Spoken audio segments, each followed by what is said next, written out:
시사인의 김은지입니다. 자, 오늘도 뉴스를 달려볼까요? 한 주의 마무리입니다. 네, 문재인 대통령이 어제는 로이터 통신과 인터뷰를 했습니다. 한미가 합의한 사드 배치 일정의 구체적인 내용을 처음 공개했습니다. 문재인 대통령은 당선 이후 보고받은 바에 의하면 원래 금년 하반기까지 사드 발사대 1기를 야전 배치하고 나머지 5기는 내년에 배치하기로 스케줄이 합의됐다라고 밝혔습니다. 그 뒤에 말도 있지 않습니까? 예. 그러나 어떤 전유에서인지 알 수 없지만 탄핵 국면에 들어서고 난 이후에 이러한 절차들이 서둘러졌다라고 말했습니다. 이게 대통령발 단독이에요. 네, 그렇죠. 로이터 통신에게 단독 뉴스를 준 겁니다.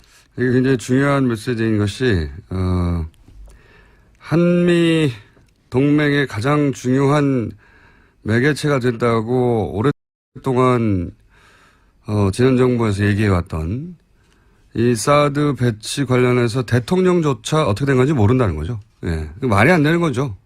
가장 중요한 무기체계라고 하는데 대통령이 군 통수권자가 어떤 연유인지 알 수 없는 상황에서 원래 스케줄이 바뀌었다. 왜 바뀌었는지도, 어떻게 바뀌었는지도, 누가 바꿨는지도, 어떤 절차를 거쳐서 바뀌었는지 모른다. 조사하겠다는 얘기죠. 예. 저는 엄중 처벌해야 되는 사안이라고 봅니다.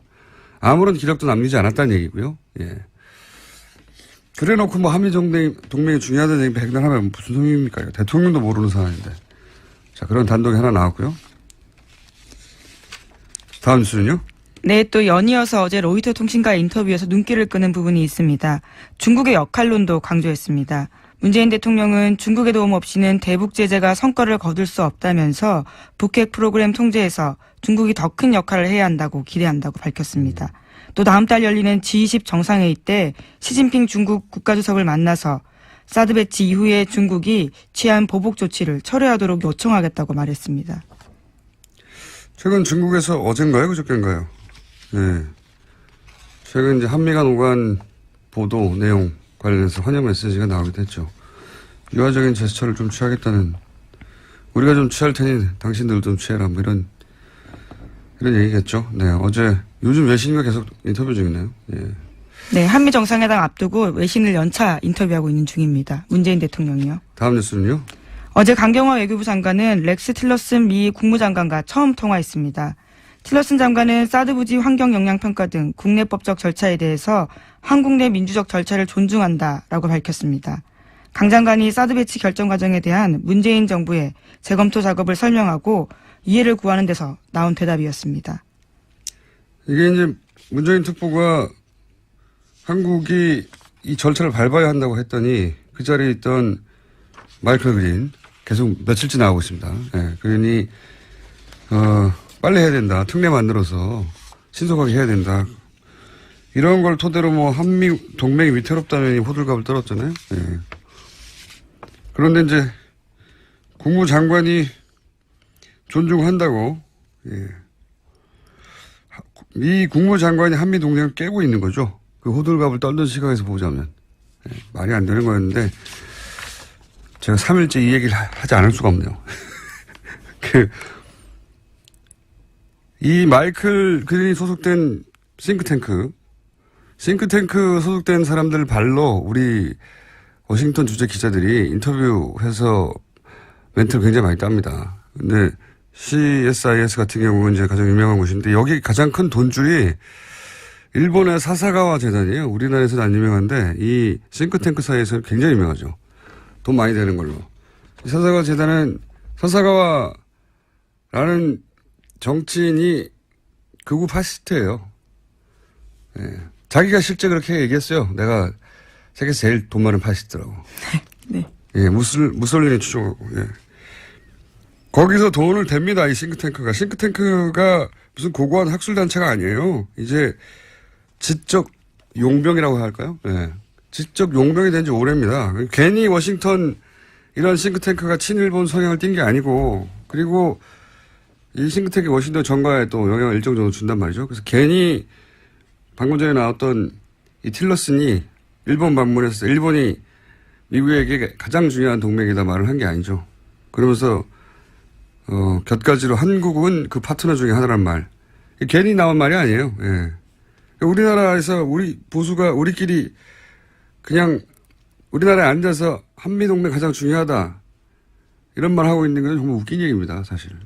그 현장에서는 이런 포럼에서는 혹은 싱크탱크는 일본의 영향력 아래에 들어간 지 오래됐어요. 예. 사사가와 재단 한번 찾아보세요. 그런 일본 영향력에 바이어스 걸린 사람들 멘트를 따서 문재인 정부가 한미동맹을 위태롭다라고 하는 거는 웃긴 이야기입니다. 왜냐하면 이런 포럼에 가면 한국 관련 나오면 일본 시각이 고스란히 그 주류 시각처럼 전해져요. 그 일본 시각 예를 들어서 한국은 미국보다 중국에 더 가까워지고 있고 최근에. 그래서 미국이 덜 중요하고 이런 얘기가 나옵니다. 다음에 자세히 한번 다루죠. 예. 다음 순요. 네, 한미가 연합 군사 훈련을 중단하면 북한도 핵과 미사일 실험을 중단할 수 있다고 계영춘 인도 주재 북한 대사가 밝혔습니다. 인도. 예. 개 대사는 리수용 외무상 측근으로 알려진 인사입니다. 또 한미 정상회담을 일주일 앞둔 시점에 나온 발언이어서 주목됩니다. 이게 이제 문정인 특보 발언, 미국 발언, 북한 발언이 한 궤를 이루고 있어요. 그러니까 한미, 북미 채널이 돌아가고 있다는 뜻이고 문정인 특보 발언은 사실은 이렇게 지나고 보면 아무런 문제가 없는 발언이었어요. 예. 아무런 문제가 없는. 그래서 박지원 국민의당 전 대표가 시기와 내용도 문제가 없다라는 식의 이야기를 했었죠. 이런 뉴스를 보고 종합한 거죠. 네. 그러니까 그 호들갑은 무지했거나 의도적이었거나 둘 중에 하나입니다. 다음 뉴스는요. 문재인 대통령은 올해 하반기 공무원과 공공기관의 블라인드 채용제 실시 의지 밝혔습니다. 특별한 경우가 아니면 이력서에 학벌이나 출신지, 신체 조건 같은 차별적 요소를 기재하지 않도록 하겠다고 밝혔습니다. 이거 원래 10년 전부터 그렇게 하기로 돼 있었는데 그동안 안 한 거죠. 거꾸로 우리 보수가 그렇게 따르고 싶어하는 미국에서 사진, 신체 정보 요구하면 소송당해요. 심지어 우리 이력서에는 부모, 직업, 예. 학력까지 쓰라고 되어 있는 경우가 많습니다. 소송당할 내용들입니다. 이게 표준이 돼 있죠. 10년 전에 하자고 했는데 공기관도 안 따르고 있죠. 그래서 공기관부터 공무원부터 하겠다는 거고요. 다음 뉴스는요. 여야 간의 국회 정상화 논의했습니다. 하지만 합의점 찾지 못했습니다. 추경 정부조직법 심사가 밀리게 됐습니다. 다만 인사청문회는 열리게 되는데요. 어제 더불어민주당 우원식 원내대표가 이와 같은 소식을 전하다가 눈물을 흘렸습니다. 우 원내대표는 자유한국당이 정권교체를 인정하지 못하고 있다. 대선 불복이다. 국민의당도 섭섭하다. 이렇게 밝혔습니다. 이 이야기는 저희가 3부에서 우원식 원내대표를 직접 연결해서 어떤 의미인지 들어보겠습니다. 자, 오늘 게스트가 많거든요. 다음 뉴스는요. 네, 정유라 씨나 최순실 씨 소유로 된 독일 재산이 없다고 TV조선이 보도했습니다. 현금화해서 모두 썼거나 다른 사람 명의로 바꿨다라는 건데요. 검찰은 정 씨가 소진한 돈이 삼성에서 받은 돈 등 불법으로 세탁한 돈일 가능성이 높다고 판단하고 있습니다. 그렇기 때문에 찾기 어렵다라는 고충도 토로하고 있습니다. 이게 저는 영장 기각이 계속해서 대단히 아쉬운 것이 그리고 문제가 있다고 생각하는 것이 예를 들어서 비싼 말과 함께 계속 이동했거든요. 엄청 돈이 나갔겠죠. 예. 그러면서도 몰래 그 주택을 구해서 숨어 다녔잖아요. 예. 돈도 계속 쓰고 그리고 변호사비는요. 현지에서 그 기간이면 억대로 썼을 거예요. 1억 2억 수준이 아니라. 네, 실제로 10억 이상 썼다라고 추산된다고 합니다. 그리고 현재 정유라 씨 명의로 된 재산이 아무것도 없고 그랬다는 얘기는 돈을 현금으로 다 바꿨거나 다른 사람 명의로 바꿨거나 이런 거잖아요. 그러니까 눈앞에서 재산 은닉을 하고 있는데 그래서 사실은 정유라 씨를 구속해서 수사할 충분한 시급한 사안들이 있는데 이건 페이퍼상의 정말 논리라고 봅니다. 재청구해야 된다고 보는데 과연 재청구해서 될지 모르겠어요. 지금 같은 상황에서는. 그 속에 이유가 있다고 저는 개인적으로 생각하는데. 자, 다음 뉴스는요. 정유라 씨가 해외 도피 중에 지인들한테 쓴 편지 내용 또 나왔습니다. 이번에는 최순실 씨 비서 안모 씨에게 쓴 편지 내용입니다. 법률 용어를 동원해서 변론 대책까지 지시했는데요. 특검이 편파 수사를 한다는 주장을 해야 한다. 특검 목적은 박근혜 대통령 탄핵임을 밝혀서 수사가 무죄 추정 원칙을 벗어난 것이라고 해야 한다. 라는 내용 등이 쓰여 있다고 합니다. 그러니까 어리숙한 연기했는데 아니었어요. 예, 지금 대응하는 걸로 봐도 그렇고. 다시 한번 구속 수사의 필요성이 있다. 저는 생각합니다. 자, 다음 뉴스는요. 네, 어제도 박근혜 전 대통령과 최순실 씨의 뇌물재판 열렸습니다. 관련해서 최순실 씨가 재판을 받던 중에 변호인의 휴대전화를 작동하다가 들켰습니다. 검찰이 강하게 문제제기하면서 재판장도 최 씨에게 경고했습니다. 변호인의 전화로 외부와 메시지를 하고 있다는 의혹인 거죠? 네, 이번만이 처음이 아니고요. 지난번에도 있었다라고 검찰이 문제제기했습니다. 재판정에서도 이러고 있으니까요. 재판정이 아닌 곳에서는 항상 해왔다는 합리적 의심을 가질만 하죠. 자, 다음 수는요. 최태원 SK그룹 회장이 박근혜 전 대통령 재판에 증인으로 어제 참석했습니다. 대통령과의 독대 당시에 최 회장은 동생의 가석방을 언급했고 박근혜 전 대통령은 SK의 출연 금액을 직접 확인했다고 진술했습니다. 대통령이 직접 돈 얘기하기 쉽지 않은데 얼마 내느냐고 물어봤다는 거 아닙니까? 네, 안종범 전 수석 불러서 직접 금액 확인하고 감사한다라는 이야기까지 했다고 합니다. 관련 조사 나올 때마다 웃음이 나와요. 네. 최태원 회장이 직접 진술한 부분입니다. 그러니까 독대니까 둘밖에 모르는 얘기인데 그동안 안종범 실록에 의해서만 간접적으로 전해지다가 당사자가 나와서 돈 얼마 내냐고 물어봤다. 예. 재밌는 뉴스입니다. 네. 그래놓고 자기는 전혀 국가를 위해서 한 일이고, 예. 돈이 어떻게 오가는지는 몰랐고, 요구한 적도 없다고. 다음 수는요? 네, BBK 사건의 김정균 씨가 자신의 트위터에 쓴 글이 눈길을 끌고 있습니다. 어제 올린 글인데요. 2007년 대선 직전 박근혜 전 대통령의 변호인인 유영하 변호사가 자신에게 기획 입국을 제안했다고 주장했습니다. 이런 김 씨의 주장에 대해서 유영하 변호사는 트위터 내용을 보지 못했다면서 상식적으로 판단해보라고 말했다고 하고요. 검찰은 공식 입장을 내고 김 씨의 주장은 과거 수사와 판결을 통해서 허위로 판명된 내용이라고 반박했습니다.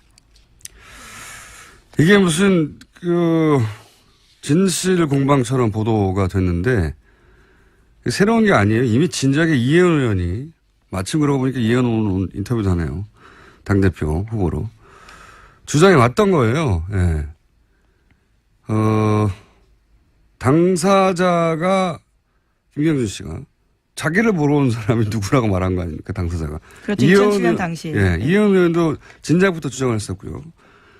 근데 여기에 대해서 유영하 변호사 상식적으로 판단해보라고 하는데 뭘 상식적으로 판단해보라는 건지 모르겠는데 이걸 진실 공방인 것처럼 몰고 가면 이건 물타기입니다. 이게 기사가 되려면 왜 당시에는 유영하 변호사 대신에 이혜원 의원이 뒤집어 썼는가. 그리고 이혜원 의원한테 크로스 체크를 해야지 규정에 맞는 기사인 거죠. 예. 검찰 주장을 고스란히 똑같은 무게로 실을 게 아니라. 예. 이유가 뭘까? 이혜원 의원에게 잠시 물어보기로 하고요. 예. 오늘 여기까지입니까? 네. 자, 오늘은 미니 인터뷰가 또 하나 있어가지고 여기까지 하겠습니다. 시사인의 김은지였습니다. 감사합니다.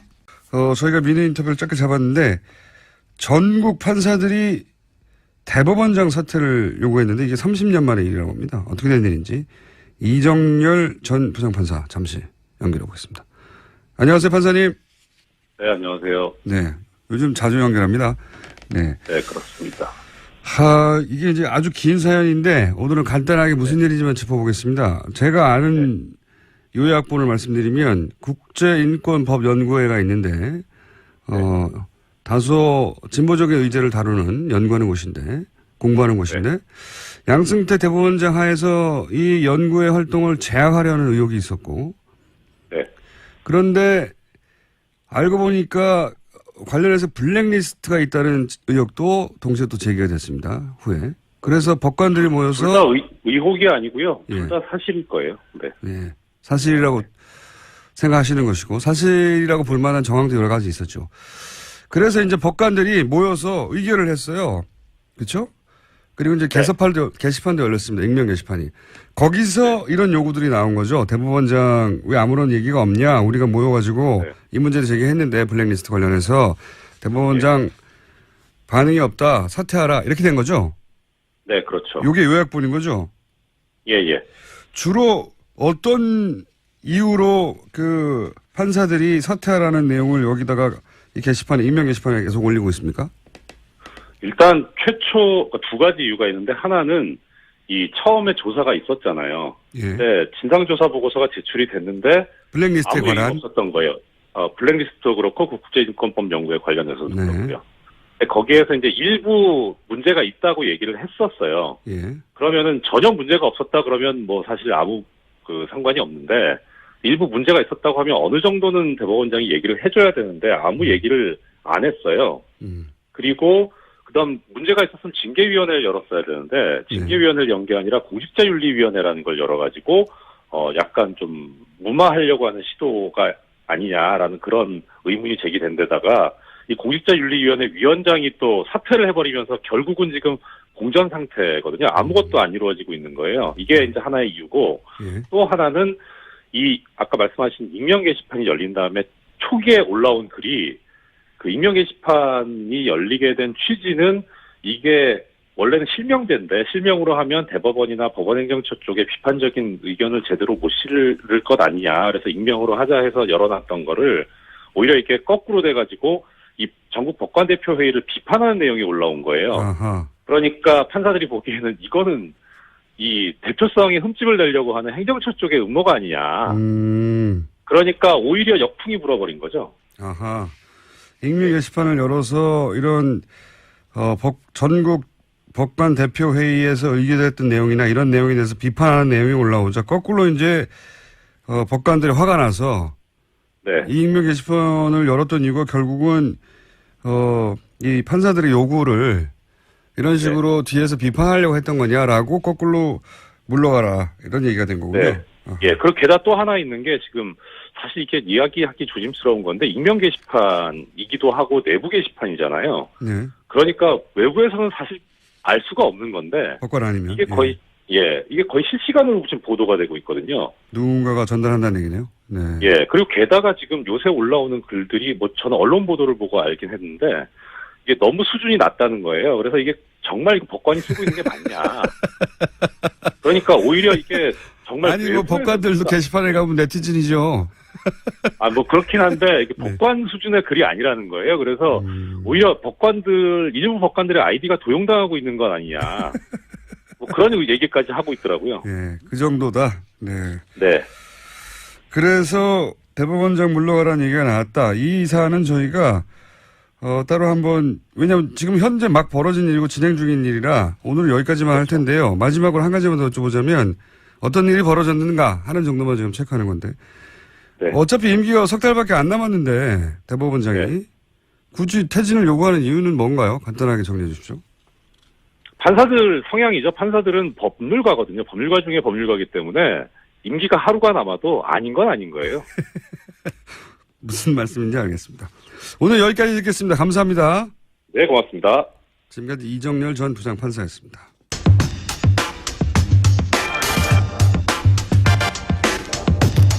자유한국당 당대표 경선이 홍준표 후보가 TV토론을 거부하면서 그 갈등이 격화되고 있는데요. 자유한국당 대표 경선의 신상진 후보 전화 연결되어 있습니다. 안녕하세요, 의원님. 네, 반갑습니다. 안녕하세요. 네. 우선 간단한 출마의 변부터 왜 본인이 당대표가 되어야 하는지 말씀 주십시오. 예, 저희 지금 자유한국당이 지난 탄핵 사태 또 대선 참패 겪으면서 아주 지금 괴멸의 위기까지 지금 와 있습니다. 그래서 국민들로부터 이게 등을 돌렸고 국민들께서 그리고 이것이 이제 쓰러지는 우리 한국당을 좀 건전한 보수로 이기 위해 정말 리모델링하고 다시 세워야 되겠다는 그런 그 취지에서 제가 출마를 했습니다. 그동안 우리 보수 우리 한국당이 과거 지도부의 인물로는 우리 시대 변화에 또 민심에 따라서 당을 바로 세우기가 힘들다 이런 판단에서 제가 감히 나섰습니다. 예, 그리고 저는 성남시 중원구 지역구인데요. 저희 지역구에 아주 서민들이 많이 사시는 동네인데 저같이 이제 그런 동네에서 4선까지 하고 또 우리 당이 어려울 때 그냥 책임 없이 가만히 있는 것보단 이 국민의 눈높이에 맞는 정치를 우리 자유한국당이 제대로 수용하고 제대로 맞춰서 잘 좀 우리 보수의 정말 이 건전화 이렇게 바로 세우고자 제가 이렇게 출마하게 됐습니다. 알겠습니다.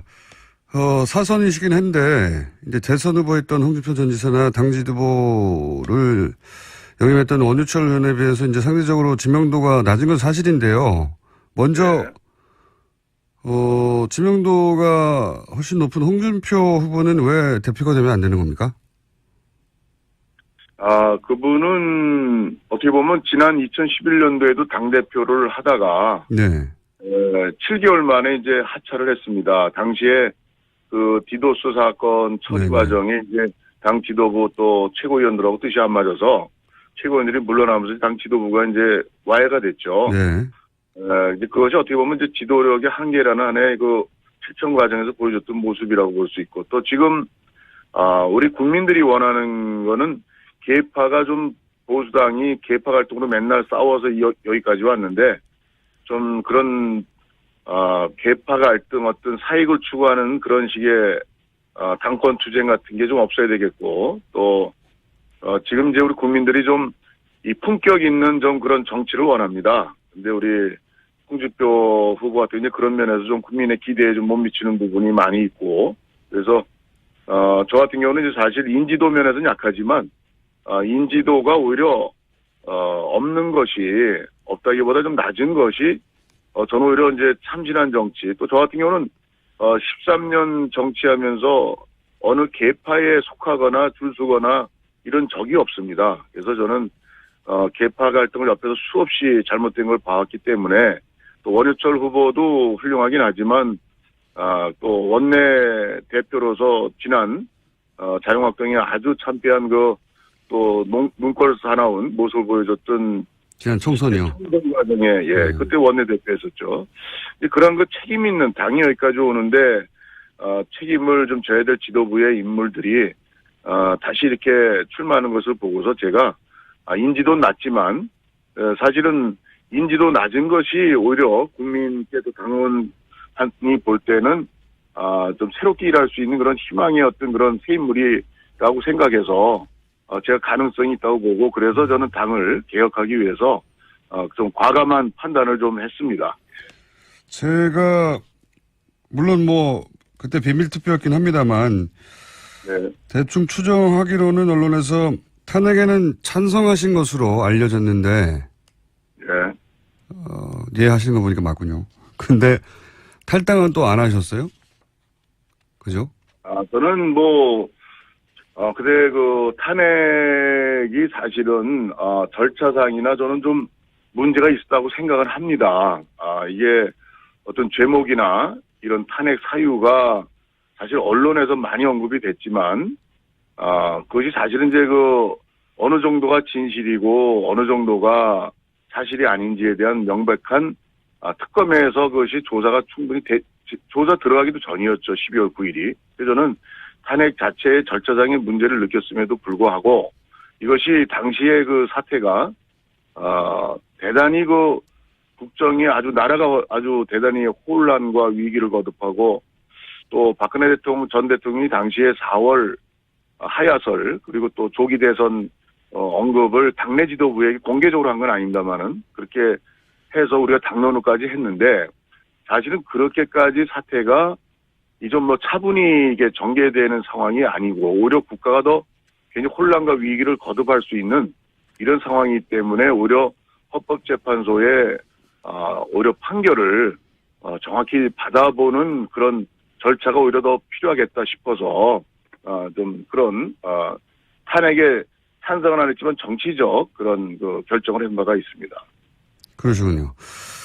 탈당 문제는 네. 저는 그렇습니다. 이제 당 안에서 쭉 저 같은 경우는 어떻게 보면 친박도 전혀 아니고 권력 주변에 가본 적도 없고 어떻게 보면 의정 활동 또 국회직 활동 지역구 활동 열심히 했던 의원인데 근데 그 당에 어쨌든 공천받고 국회의원을 하고 있고 어쨌든 공동 연대 책임이 있는 입장에서 근데 탈당한다는 거는 뭔가 집에 불이 났는데 불 끌 생각 안 하고 또 책임지는 그런 자세에서 이 좀 나가서 어떤 해결하는 당시에 또 반기문 또 유엔 전 사무총장의 대선 후보로였던 옹립 이런 문제들이 정치적 계산이 깔려 있어가지고 그게 탈당한 그런 계산적 탈당에 대해서 저는 좀 찬성을 안 했고 무너져도 같이 우리 책임지고 좀 뭐 당시 이제 새누리당에 그대로 몸을 담고 잘못된 거 있으면 최대한 고쳐야 되는 그런 방향을 가지고 탈당을 당시 안 했습니다. 탈당이 전부라고 생각하지 않았습니다. 알겠습니다.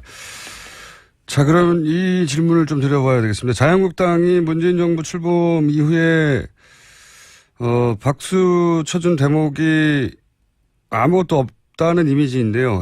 이게 언론에 잘못 알려진 이미지입니까? 아니면 실제 문재인 정부가 잘하는 게 없어서 박수를 쳐주지 않은 건가요? 글쎄, 사실 지금 이제 문재인 정부 출범이 한 40일 이제 됐잖아요. 네, 50일 가까이, 예. 네. 10일이니까, 아니죠. 40일이군요. 예. 네, 40일 됐는데,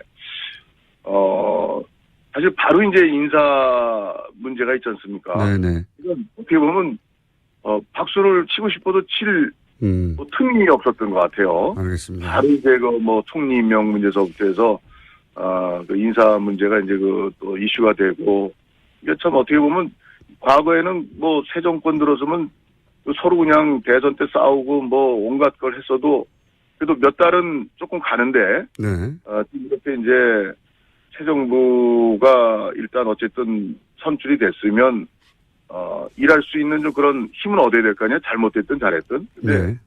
좀 굉장히 이제 첫 인사부터 이렇게 보이니까, 저로서도 야당이지만, 대단히 좀 안타깝고, 또 저는 한편, 저도 옛날에, 청년 때 야학교사, 노동운동, 학생운동, 감옥도 가고, 다 겪었습니다만은, 어떻게 주변에 그렇게 사람이 없나, 적폐청산하고, 박근혜 MB 정부의 그 역대 또 인사 문제에 대해서, 그렇게 이제 아주 보수 정권의 아주 썩은 부분이다, 부패다, 이렇게까지, 또 당시 야당에서, 민주당에서 공격을 했는데, 또 민주당도 이렇게 사람이 없는가 그렇다면, 이건 어떻게 보면, 당대당의 문제를 넘어서 우리 대한민국이, 정말 이 공직자 또 위에 높은 소위, 그런 위에서 일하는 사람들의 이 도덕성이 살아온 어떤 모습이 이 보통 문제가 있지 않다 이런 데 대해서 네. 국민들께서도 이런 차제에 그런 문제 있으시군요. 지지하든 않든 간에 이런 문제에서는 좀 바로잡고 그리고 또 문재인 정부도 널리 인재를 구하면 좋은 사람이 있을 거예요. 근데 이게 이제 바로 자기 측근들 주변 이 코드 이렇게 또 선거 때 공을 세웠거나 이런 가까운 데서 찾다 보니까 이런 한계들을 노정해서 야당으로서도 이런 문제를 그냥 또 이렇게 박수치고 넘어갈 수는 없지 않습니까? 그래서 참 대단히 안타까운 현실입니다. 알겠습니다. 강경화 장관이 측근이거나 가까운 데 찾은 건 아닌 것 같긴 한데 그런 문제인식은 알겠고요. 예. 그러면 본인이 당대표가 되면 이 대외관계는 어떤 변화가 있을 예정입니까? 글쎄, 이건 일방으로 변화가 온다고 보기는 어렵고요. 우선은 이제 국정을 운영하고 또 현재로서 어쨌든 간에 제1당이죠. 민주당이. 그래서 이게 집권 정부와 여당이 우선 좀, 빨리 어떤 욕심껏 일을 처리하려고 하는 그런 무리한, 그런 일을 하다 보면 또 국회가 걸리적거리고 어떻게 보면 또 야당이 아주 걸리적거린 존재가 되고 이런 인식을 가지고서는 여야 어떤 대립은 종식되기가 어렵고 또 발전적 관계를 맺기가 어렵다고 생각하고 좀 문재인 대통령서부터 여당 정부가 좀 느리더라도 이 기회에 좀 뭔가 우리나라가 좀 이 법치 또 국회와 정부의 어떤 협력 관계 이런 모델을 좀 잘 만들어 나가면 다음에 어떤 정권이 들어서더라도 우리나라에 좋은 그런 정치 발전이라는 큰 그런 기초를 놓을 수 있겠다 생각해서 칼자루는 결국 정부 여당이 쥐고 있고 또 그것이 합리적이고 또 야당이 아무리 때를 쓸래도 합리적이고 국민 지지를 받는다면 진정하게 그러면 야당을 이길 수가 있겠죠. 그렇지만 지금의 인사 문제라든가 또 이번에 추경도 사실은 불효불급한 거는 우리 야당이 반대한다면 국민들한테 돌팔매 맞죠. 그렇지만 공무원 수를 대폭 늘린다든가 그게 사실 일자리 늘리는 그런 거로 볼 수는 없는 거죠. 그래서 좀 예를 들어서 공무원도 1,500명 이게 아니라 249명이 필요하다. 원래 공무원 증원은 대단히 그 철저하게 따져서 원래 하는 겁니다. 근데 이걸 그냥 뭐 일자리 해가지고 공시생들, 정말 그냥 이 지원만 왕창 늘려놓고서 거기에 희망, 가는데 그 희망 성취하는 취업이 공무원으로 되는 사람이 얼마나 있겠습니까? 그래서 좀 이런 정책들을 좀 합리적으로 좀 야당하고 좀 통과되고 또 함께 할 수 있는 걸 미리 예상해서 좀 거기에서 조금 더 나가든가 해야지 일방 추진을 하면은 야당이 제가 당대표가 된들 또 협치를 또 저도 하고 싶어도 알겠습니다. 쉽지 않은 그런 상황들을 여당이 또 집권 정부가 잘 풀어야 된다고 생각합니다. 알겠습니다. 주로 이제 청와대와 여당의 잘못을 지적하셨고요. 예, 그쪽이 책임이라고 말씀하셨는데 한 가지만 더 여쭤보자면 그러면 네. 자유한국당은 이 여야 대치 국면에서 잘못이 없습니까? 글쎄, 힘없는 또 약한, 소수의 또, 저 대선 참패로 상처 입은 많은 그런 이 후유증이 있는 당인데, 글쎄, 이것은 어떻게 보면, 힘 있는 정부와 여당이 또 새 정부가 좀 야당을 좀 같이 끌고 가는, 설득하고 이런 좀 부드러운 자세가 필요한데, 야당이 먼저 잘하자, 어떻게 하자 하고서 이런 인사 문제, 이런 난맥을 지금 이제 인사가 제일 중요하지 않습니까? 근데 이걸 그냥 연일 드러나는 이런 문제를 인사청문회라는 그런 국회의 절차 과정이 있는데 여기에서는 또 모르게 또 그냥 위장전이 또 좋다 그러고 대충 넘어갔다가는 이건 또 글쎄 문재인 정부가 잘 되기를 소망하는 그런 또 국민들은 또 평가를 어떻게 할지 몰라도 우리 당을 또 지지하는 또 보수나 또 아니면 일반 국민의 상식에서 봐서는 또 야당이 또 그렇게 해서는 또 안 된다고 생각합니다. 언제 고칩니까, 그런 거. 그래서, 힘 있는 정부가 또 여당이, 조금 좀. 그게 야당의 잘못은 없는 건가요? 자유한국당에? 글쎄, 저는 이제 한 40일. 아직은 없다. 예. 40일인데, 글쎄, 저희 잘못을 이렇게, 보기에는 조금 좀, 특별한 게 좀 없는 것 같습니다. 알겠습니다. 오늘 여기까지만 듣고요. 네. 경선이 막바지에 이르면 다시 한번 연결하겠습니다. 오늘 말씀 감사합니다. 예, 수고하세요. 감사합니다. 네, 지금까지 자유한국당 신상진 후보였습니다. 네, 안녕하세요. 네, 당대표 경선 때문에 고정 코너도 출연을 못하시는 역차별을 받고 계신데. 아유, 감사합니다. 그래도 이렇게 연결해 주셔서 고정 코너는 아니더라도. 네. 네. 다른 질문 전에 오늘 갑자기 어제 뉴스가 나와서 유영아 변호사 얘기가 나왔어요. 김명준 씨. 그래요? BBK. 예. BBK 김명준 씨가 전당대 하느라고 그 뉴스는 못 봤는데 무슨 일인가요? 본인을 만나러 온 사람 기획 입국을 제안한 사람은 유영아 변호사다라고 얘기를 했거든요. 김경준 씨가 그렇게 얘기를 했대요? 네네. 이 의원님이 오래전부터 이걸 여셨네요? 네. 네. 오래전부터 내가 아니고 유영아 변호사라고 주장하셨었습니까? 근데 드디어 이제 진실이 밝혀졌네요. 네. 당사자가 그런 말을 했죠, 처음으로. 그동안은 이혜원 의원님의 일방적인 주장. 그동안 제가 궁금한 건 아니라고 그렇게 얘기를 했는데. 그러니까요. 한 가지가 궁금합니다. 네. 한 가지가. 왜 이혜원 의원에게 당시에 뒤집어 씌웠을까요? 제가 그때 좀 말씀드렸지만 친박들이 절 공천 안 주려고 한 그런 국면이었었잖아요. 그때 타이밍이. 예. 그리고 제가 말씀드렸을 때는 이제 친박 모 중진, 저를 공천 안 주려고 하시는 핵심 인물, 그분이 갑자기 전화하셔서 내일 검찰이 모종의 발표를 할 텐데 거기 반박하지 말고 그냥 가만히 있으라. 뒤집어 쓰라는 거 아닙니까?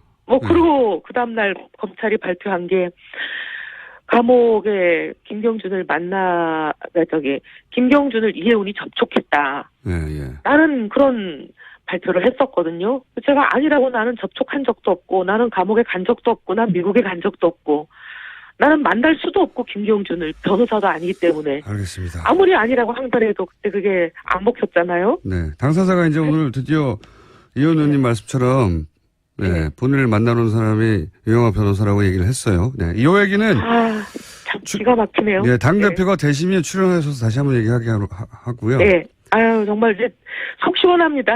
네. 진실은 진짜 언젠간 드러나네요. 자, 오늘까지의 전국을 돌면서 한 누적으로 현재 1위세요. 아유, 감사합니다. 근데 아직 선거의 한 4분의 1도 진행이 안 된 상태라. 수도권 안 했기 때문에 그죠? 네. 그리고 또 저희는 당원도 많고 당원들 투표율이 높은 곳이 TK거든요. 예. TK가 아직 투표를 진행하고 있고 이게 끝나지 않았기 때문에 그렇군요. 전혀 뭐 판세를 짐작하기는 좀 어려운 상황입니다. 현재 판세로는 지금까지의 판세만으로는 1, 2를 이혜원 후보, 하태경 후보가 네. 큰 차이 없이 박빙으로 다투고 있다. 이 정도인데요. 하태경 후보 저희 인터뷰했더니 본인이 1등 할 거라고 예, 본인은 본인과의 싸움이라고 하던데 하태경 의원은 당대표 하면 안 됩니까? 저는 뭐 하태경 후보 잘하지만 저는 이 국면에서 이제 하태경 후보가 잘할 수 있는 국면이 있고 또 저 같은 사람이 필요한 국면이 있고 이게 다 타이밍이 좀 다르지 않나 생각합니다. 근데 지금은 강온 양면 전략이 동시구사가 돼야 되는 국면이라고 생각해서 저 같은 사람이 더 필요한 국면이다 이렇게 감히 말씀을 드리겠습니다. 하태경 의원은 왜 강온을 못하는 거죠? 하태경 의원님은 좀 강한 면이 많으시죠. 강강으로 나갈 공산이 큽니까? 예. 근데 이제 밖으로는 대여 강경 투쟁을 해야 되잖아요. 선명하게. 아무래도 야당이다 보니까 예. 그런 면도 있고 그다음에 또 보수 안에서도 경쟁이 있잖아요. 진짜 보수, 가짜 보수, 주도권 예. 경쟁이 있으니까 강력한 리더십이 필요하긴 한데 동시에 저희가 좀 작은 정당이다 보니까 여기서 한 분이라도 놓치면 또 흐트러질까 봐 다들 걱정이 많으세요. 근데 이렇게 똘똘 뭉쳐서 하나로 가려면 화합이 필요하잖아요. 이 또 화합은 어머니 리더십 포용하고 끌어안고 이렇게 다독이고 하는 이런 것도 필요하거든요. 그래서 저는 감히 강온 동시구사가 되는 거는 제가 아니냐 이렇게 그냥 당원들께 말씀드리고 있습니다. 하태경 의원님 훌륭하죠. 정운천 의원은 그러면요. 뭐가 문제입니까? 당대표 하는데. 문제가 있는 건 아니고요. 문제가 없으면 정운천 대표 다 훌륭한데, 예. 다 훌륭하죠. 정운천 의원님, 김영우 의원님 다 훌륭하죠. 근데 이 국면에서는 제가 그분들보다 좀 필요한 국면이다. 그냥 그렇게 말씀드리는 거죠. 김영우 후보는 저희와 인터뷰를 거절하셨어. 네 분 중에 유일하게. 인터뷰를 못했는데. 거절하셨어요? 네. 유일하게 거절하셨어요. 격가지 질문인데 김영우 후보 말씀하셨어요. 네. 김영우 후보가 이혜원 의원님 뉴스공장 출연을 토론회 때 지적하셨다고요? 왜 거기 나가냐고 막 공격을 하셔가지고 제가 좀 당황했어요. 그래서 아니 왜 나가면 안 되냐 그랬더니 문정인 특보 발언 이런 부분을 얘기를 하면서 진행자의 생각에 동의하냐. 그래서 아니 진행자하고 생각이 같을 수도 있고 다를 수도 있고 어떻게 뭐 모든 생각이 다 똑같은 그런 진행자 프로만 골라서 나가냐. 진행자하고 생각이 다르다고 그 프로 나가면 안 되냐. 제가 그렇게 말씀드렸어요. 네. 당대표 토론에서 뉴스공장이 거론이 됐습니다. 참. 네. 재밌어가지고 여쭤봤어요. 핫하다는 거죠. 그리고 그만큼 우리 진행자께서 완전히 국민 아이콘이시잖아요. 오늘 여론조사가 있다고 너무 오늘 여론조사가 있죠? 오늘 아니요. 저희 내일 모레인가? 내일 모레인가. 여론조사가 내일 모레일 겁니다. 아마. 네, 당원 책임 당원과 일반 당원 그러고 나서는 일반인들을 상대로 한 여론조사인 거죠? 네, 맞습니다. 그게 30%입니다. 일반인을 상대로 한 여론조사 굉장히 중요하네요. 그게 굉장히 중요합니다. 왜냐하면 당원은 7만 명이 다 투표를 물론 안 한다 그러더라도 그래도 한 몇만 명이 투표하시잖아요. 그 몇만 명이 투표한 게 70%가 되는 거거든요. 근데 일반인 여론조사는 주로 여론조사 회사들이 1000명 하잖아요. 네. 1000명의 값이 30%가 되는 거니까 그렇죠. 한 명 한 명의 가치가 굉장히 크죠. 그렇군요. 네. 어제 민주당 우원식 원내대표가 자유한국당이 해도 너무한다 이런 성토를 한 건 아시죠? 예. 들었어요. 근데 아니 왜 우원식 원내대표님은 저는 자유한국당이 해도 너무한다는 데는 동의하거든요. 거기는 동의하는 어떻게 예. 거긴 동의해요. 네. 어떻게 반대 말고 할 줄 아는 게 없냐. 예. 저도 그런 생각이 들긴 들어요. 네. 그래서 성토를 하는 것까지는 저는 이해를 하는데 조금 너무 나가셨어요. 추경을 반대하는 건 대선 불복이다 하시는 거는 조금 너무 하신 것 같아요. 자유한국당의 태도에 대해서 대선 불복이라고 하신 것 같긴 한데 이 대목은 저희가 잠시 후에 또 우원식 원내대표 인터뷰가 있으니까 네. 진위는 여쭤보기로 하고요. 여하간 제가 궁금한 것은 자유한국당이 해도 너무한다고 하는 그 대목에 대해서는 동의하십니까? 동의하죠. 자유한국당이 추경을 심사조차 안 하겠다. 이거는 누가 들어도 너무하고요. 저는 이건 내로남불 좀 그만했으면 좋겠어요. 이건 전형적인 내로남불이거든요. 왜냐하면 이거 조금 길게 설명드려도 되나요? 3번밖에 안 남았으니까 알아서 쓰십시오. 예. 네. 추경을 아무 때나 못하게 아예 그냥 국가재정법에 못을 박아버리자. 전쟁이 나거나 자연재해가 나거나 막 이런 거 아니면 못한다. 이렇게 법을 바꾼 게 박근혜 당대표 시절이에요. 네. 저희가 야당할 때. 예. 그렇게 세게 주장하면서 절대로 추경 못하게 한다고 이렇게 난리를 해놓고 본인이 대통령 되셔가지고 4년 동안 3번 했어요. 네. 거의 1년에 매년 했다는 뜻이잖아요. 네. 근데 브렉시트 그때마다 추경됐습니다. 브렉시트 추경. 네. 근데 문제는 그리고 총 40조나 추경을 했어요. 예. 그 3번이 단 한 번도 소위 자기들이 바꾼 국가재정법 추경 요건에 맞은 적이 한 번도 없어요. 근데 그때 당시 야당이 지금 여당된 민주당 아닙니까? 민주당이 귀하들이 그렇게 안 된다던 추경 요건에 하나도 안 뱉다고 얘기할 때마다 뭐라 그랬냐, 맞아 막 우기면서 했단 말이에요. 예. 근데 이제 입장이 거꾸로 돼가지고 반대가 된 거 아닙니까? 근데 이번에는 똑같은 입으로 추경 요건이 안 맞다고 들어놓으면서 심사조사 안 하겠다 그러니 이건 전형적인 내로남불이에요. 다른 사람은 추경 요건이 안 맞다고 말할 수 있어도 그분들은 그 말할 수가 없어요. 알겠습니다. 자, 시간이 없기 때문에 한 가지만 여쭤볼게요. 자유한국당과의 당대당 통합 네. 가능합니까? 가능하다면 어떤 조건이어야 합니까? 일단 지금 입에 올릴 필요도 없습니다. 지금은요? 그 가능한 조건 자체가 네. 지금은 뭐 이루어질까 뭐 가능성이 보이지도 않고요. 자유한국당이 완전히 환골탈태를 해서 제대로 된 진짜 보수가 되지 않으면 불가능한데 지금 저러고 있는데 제대로 된 진짜 보수가 될 가능성이라는 게 지금은 얘기할 형편도 안 되기 때문에 지금으로서는 얘기할 타이밍이 아닌 것 같아요. 알겠습니다. 홍준표 지사가 유리한 게 아니냐 하는 게 이제 대체적인 전망인데 만약 홍 전 지사가 자유한국당의 대표가 물론 뭐 결론을 봐야 알겠지만 네. 전망을 하는 거니까 일단 전망 상태에서 대표가 된다면 네. 그리고 이혜원 의원님이 대표가 된다면 두 분의 상생상 이 당대당 통합은 사실상 굉장히 어렵다. 이렇게 봐야 되는 거 아닙니까? 그렇게 얘기하는 분들이 계세요. 그렇게 얘기하는 분들이 계시는데 어쨌든 저는 자유한국당의 홍준표 지사가 되든 누가 되든 개혁이 무망하다 그렇게 생각합니다. 지난번에도 말씀드렸지만 결국 친박당이거든요. 지금도 친박이 주인이에요. 상황으로 친박이 뒤에 앉아서 수렴청정을 하고 있고 앞에 로봇가 누가 나오냐 그 차이뿐인데 간판을 아무리 바꿔다는들 주인은 친박인데 그 당이 뭐가 달라지겠습니까? 알겠습니다. 달라지기 어려울 거예요. 예. 저희가 월요일 날 당대표 선출이시니까 다음 고정 시간에는 대표님으로 나오실 수도 있군요. 그렇게 되기를 도와주십시오. 알겠습니다. 오늘 말씀 여기까지 듣겠습니다. 감사합니다. 감사합니다. 네. 지금까지 더불어민주당 우원식 원내대표 전화 연결됐습니다. 안녕하세요, 대표님. 네, 안녕하세요. 우원식입니다. 네. 이미 좀 시간이 지났지만 후보 때 인터뷰하고 처음 하는 거니까 일단 원내대표 축하드리고요.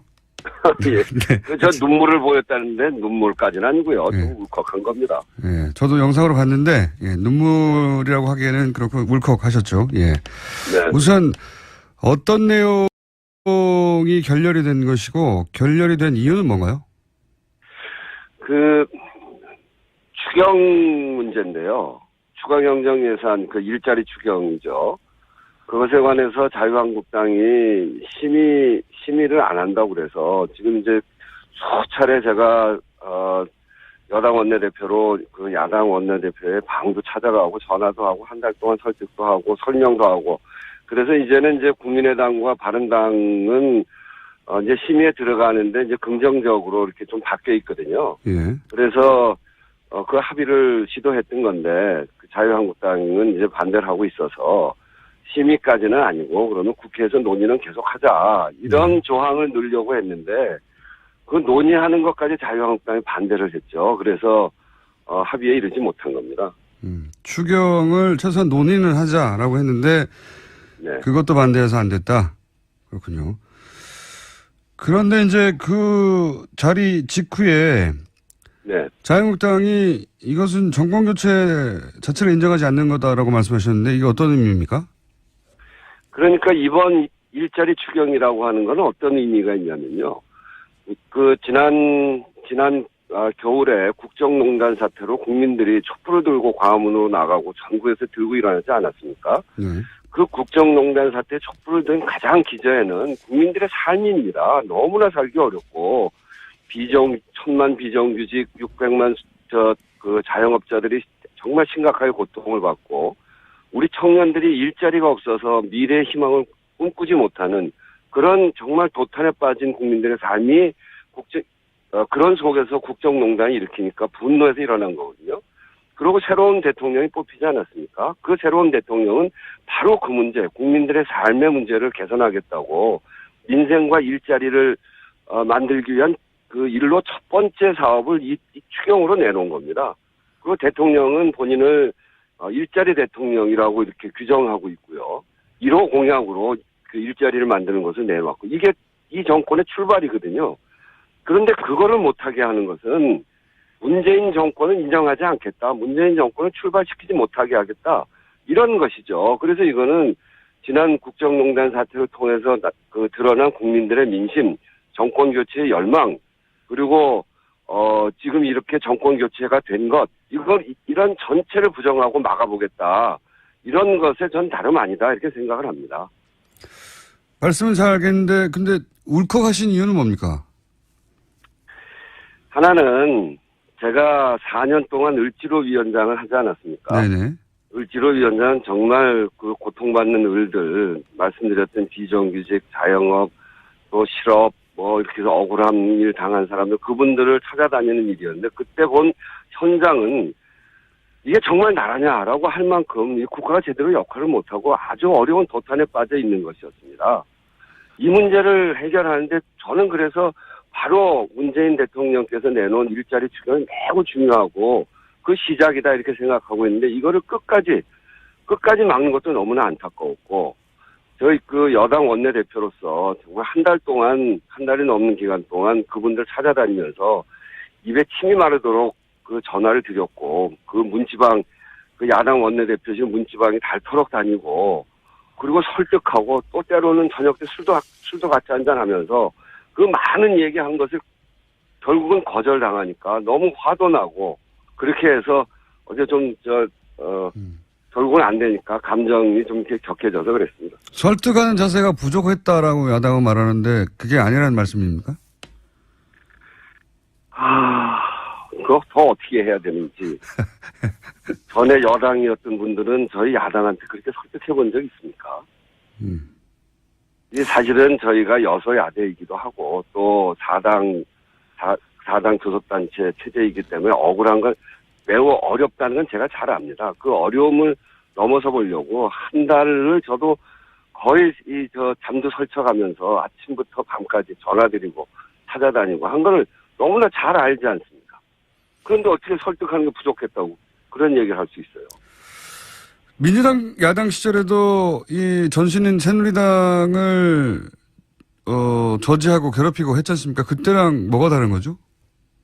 이를테면 추경 같은 거 그거는 그 정권에서 꼭 해야 하고 어떤 면에서는 인생에 도움이 되는 것들이기도 하죠. 예산이라는 게 그런 면들이 다 있는 거니까.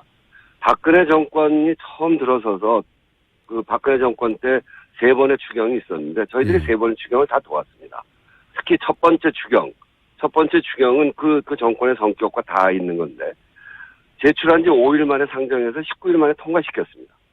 지금 우리가 내놓은 추경은 지금 추경 내놓은 지가 17일 됐고요. 정부조직법 내놓은 지가 15일 됐습니다. 박근혜 정부 때 정부조직법도 저희가 6일 만에 상정해서 토론했습니다. 완전히 다른 거 아닙니까? 저희는 안 되는 일은 안 된다. 필요한 일은 한다. 이렇게 하면서 했습니다. 그런데 지금은 자유한국당은 모든 것을 안 된다. 이렇게 하는 거기 때문에 그거는 완전히 다르죠. 자유한국당이 그러면 왜 그런다고 보시는 겁니까? 그러니까 이 정권 인정하기 싫은 거 아니겠습니까? 그 최근에 그 전당대회 과정에서 여러 사람들이 하는 말씀이나 또 자유한국당의 서울시당 위원장이라는 분이 막말을 하고 대통령에게 욕하고 이런 거를 보면 이 정권 인정하기 싫은 거죠. 정권 교체 받아들이기 어려운 겁니다. 그중에서 수단을 갖고 있는 데가 국회군요. 국회는 아직 정권 교체가 안 돼 있습니다. 운영위원장도 자유한국당 원내대표가 운영위원장 하는데 운영위원장은 국회 협치의 상징이고 국회 운영 전반을 책임있고 안정적으로 끌어가야 되기 때문에 여당의 원내대표가 하는 게 그동안 국회의 관례고 아주 지금까지 그렇게 운영이 됐습니다. 네. 그거 안 내놓겠다는 거 아닙니까? 국회 선진화법 때문에 자유한국당이 막을 수 있으면 막을 수 있게 되기 때문에 그거 가지고 딱 틀어지고 아무것도 안 하겠다. 그렇게 돼 있는 거죠. 그래서 국회는 아직 정권 교체가 안 돼 있는 것을 틈을 타서 이 정부 전체를 틀어 막아보겠다 하는 생각인 것 같아요. 이어서 국민의당에 대해서는 섭섭하다라고 말씀하셨는데 구체적으로 국민의당 어떤 부분에 대해서 섭섭함을 토로하신 겁니까? 국민의당은 최근에는 이제 추경에는 참여하겠다 이렇게 생각을 바꾸셨어요. 그건 매우 환영할 만한 일인데 사실은 어제 추경 논의를 계속한다. 이게 이제 이 합의를 성사시키느냐 못 시키느냐 하는 쟁점까지 올라왔습니다. 그런 논쟁이 있었고 국민의당도 이제 추경 심의에 참여하겠다고 하면 그런 거 옆에서 좀 도와줘야 되는 거 아닙니까? 이 추경 논의를 왜 국회에서 못하냐? 이거는 자유한국당이 좀 양보해라. 이렇게 해서 좀 도와주면 좋을 텐데 그렇게 하지 않아서 제가 섭섭하다고 그랬는데요. 앞으로 또 국민의당, 바른정당과 같이 함께 해야 되기 때문에 이제 섭섭하다는 마음은 없애겠습니다. 국민의당 김동철 원내대표와는 오랜 시간 잘 알고 지내시던 사이 아닌가요? 네, 옛날에 한 25년 전쯤에 서울 노원구에서 바로 옆 지역에 서울시의원을 같이 나가서요. 같은 당으로. 그때부터 이렇게 가족 간에도 잘 알고 오랫동안 서로 교류했던 사이죠. 그렇게 오랫동안 가까운 사이시면 물론 이제 사적 관계 넘어서는 정당의 원내대표니까 어쩔 수 없는 부분이 있긴 하지만 이렇게 막힐 때는 허심탄회하게 얘기해서 돌파하고도 만들고 그러는 게 여의도인데 그런 시도는 안 해보셨습니까? 아니 여러 차례 했죠. 찾아가서 이야기도 하고 제가 형님 이렇게 부르니까요. 그렇게 하고 이야기하는데 이제 어제는 그래서 제가 좀 섭섭했고요. 또 그렇게 해야죠. 네. 그런데 이제 인사 5대 원칙을 공약으로 내세웠던 거는 사실이고 또 그런 면에서 그 빌미를 여당이 먼저 제공한 게 아니냐. 네네. 이런 비판이 있지 않습니까? 그래서 이제 발목을 잡는다고 하는데 발목을 내준 게 아니냐 이거죠. 그래서 이제 대통령께서도 이 부분에 관해서 그렇게 이야기하셨죠. 준비 과정, 그러니까 인수위 등의 인선 검증 이런 준비 과정을 거칠 여유가 없었던 데서 비롯된 점이다. 그래서 이 점에 대해서는 야당 의원들과 국민들께 양해를 당부드린다. 이렇게 이야기를 하셨었거든요. 그러고 비서실장도 나와서 그런 이야기를 했고요. 그리고 최근에는 대통령의 인사검증 시스템 개선을 지시해서 인사추천위원회를 가동을 최근에 시작을 했죠. 그래서 그런 것들을 봐가면서 야당에서 이런 노력에 대해서 좀 인정해 주셨으면 좋겠어요. 좀 부족한 점이 있는 거는 또 맞기도 하고요. 그래서 그 중간에 자진 사퇴하신 분도 생겨난 것도 맞는 이야기죠.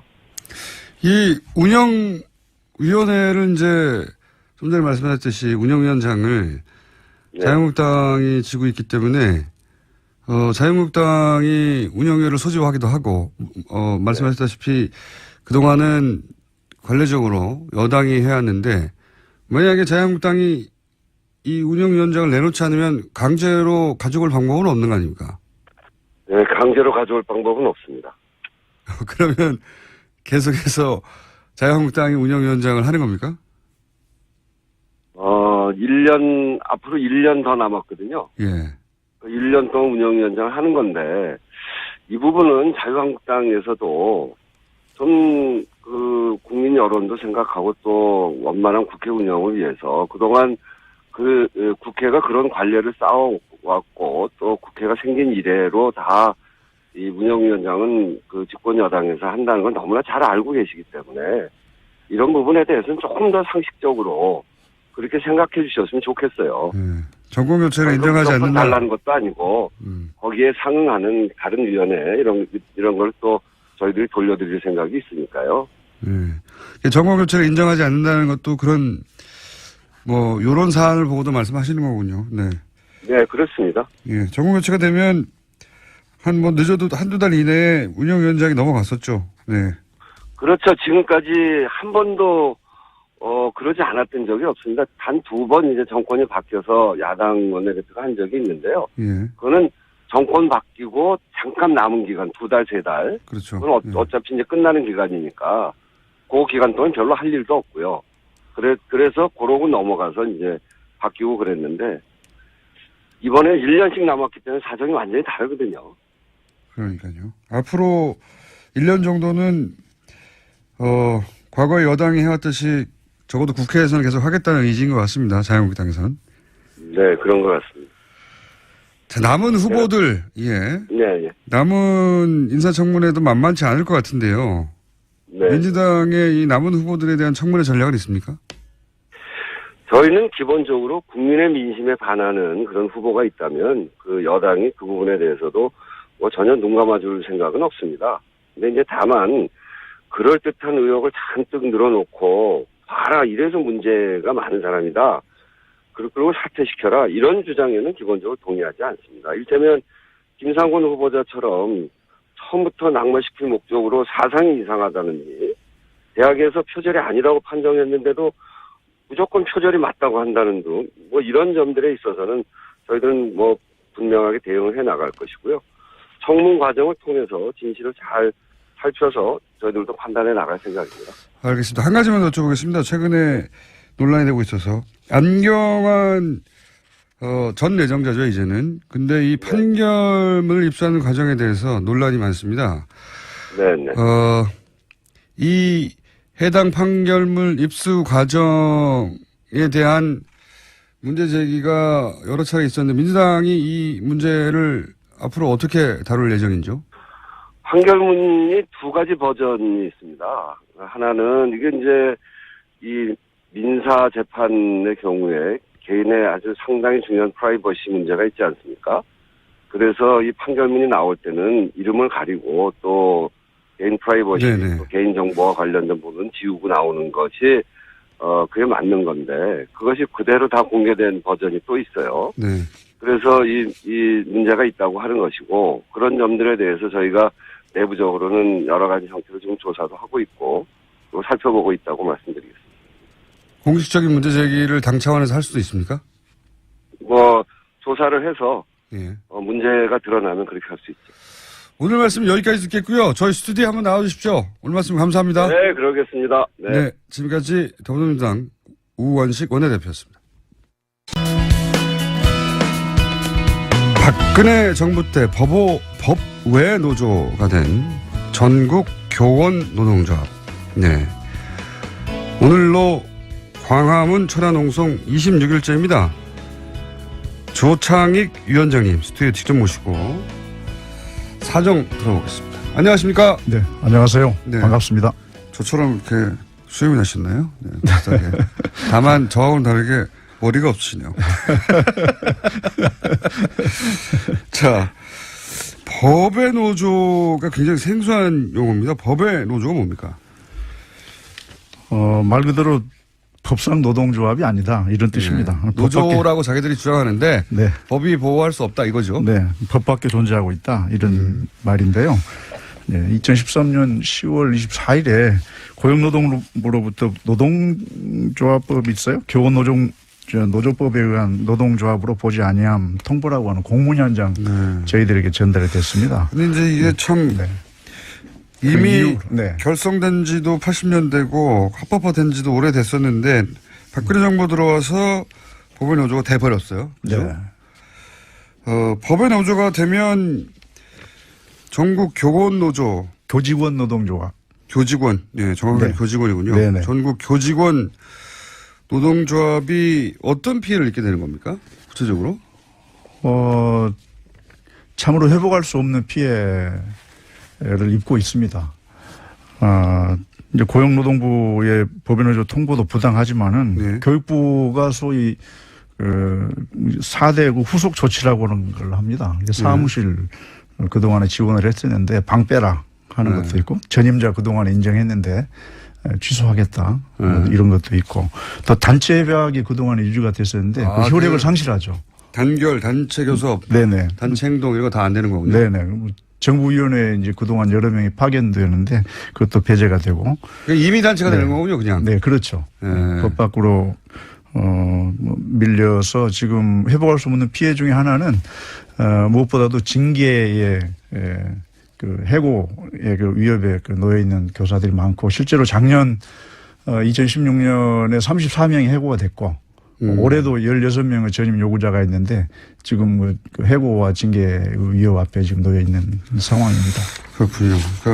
사실은 굉장히 오래된 합법 노동조합이었는데 이게 이제 박근혜 정부 하에서 최근에 밝혀졌던 고 김영환 민정수석 네. 업무 일지에 보면은 김기춘 전 비서실장이 이 전교조 법에 노조한 것을 긴 프로세스 끝에 얻어낸 성과다. 그러니까 이제 이 표현으로 빌어보자면 박근혜 정권 하에서 교원 노조를 법에 노조하기 위해서 오랫동안 노력해 왔다는 거죠. 예. 네, 그렇습니다. 그래서 결국은 성공했다. 네, 치밀한 공작 정치 결과로 법의 노조를 만들어냈다라고 하는 그런 표현입니다. 그러면 이렇게 교직원 노동조합이 법의 노조가 된 것에 대해서 국제사회의 반응은 어떻습니까? 국제사회는 지금 국제노동기구 이런 거 유명한 기구 네, 있지 ILO 국제노동기구에서 아주 오랫동안 꾸준히 한국 정부에 대해서 네. 법적 지위를 회복할 수 있도록 네. 국제 기준에 맞도록 법을 개정할 수 있도록 정부에 촉구해 왔는데요. 지금까지 지금 되지 않고 있죠. 네. ILO 이제 87호, 98호 비준을 하라라고 하는 그런 요구가 있었는데 지금까지도 하지 않고 있는데 대통령 공약으로 다행히 이번에 지금 명기가 되어 있습니다. 문재인 정부는 이 법의 노조를 합헌하는 것을 공약을 했습니까? 네, 공약으로 해놓고 있고 저희들은 반드시 그 비준을 해야 된다고 지금 주장을 하고 있고 그렇게 하리라 이렇게 기대를 하고 있습니다. 알겠습니다. 그런데 말이죠. 이제 여기서부터 지금 소송 중이지 않습니까? 네네. 그렇죠. 법의 노조 통보를 취소하라고 소송 중인데 1심, 2심을 패소했어요. 네네. 네. 그래서 이 보수 진영에서는 이미 1심, 2심 법원이 그 통보가 적법하다고 했는데 전교조가 이런 요구를 하는 것은 이건 사법기관을 무시하는 거 아니냐 이렇게 주장하고 있고 네. 형식 논리는 말이 됩니다. 1심, 2심 이미 합헌이라고 했는데 합법이라고 했는데 졌는데 여기에 대해서는 뭐라고 반론하시겠습니까? 네. 그것은 지금 저희들은 행정적으로 직권 취소를 할 수 있다 이렇게 주장을 하고 있습니다. 그 사법적 절차에 의한 문제 해소 방법도 있고 예. 또 행정적 그 재량권 범위 안에서 전교조 법의 노조 문제를 해결할 수 있는 방법이 있는 것인데 어떻게 그렇습니까?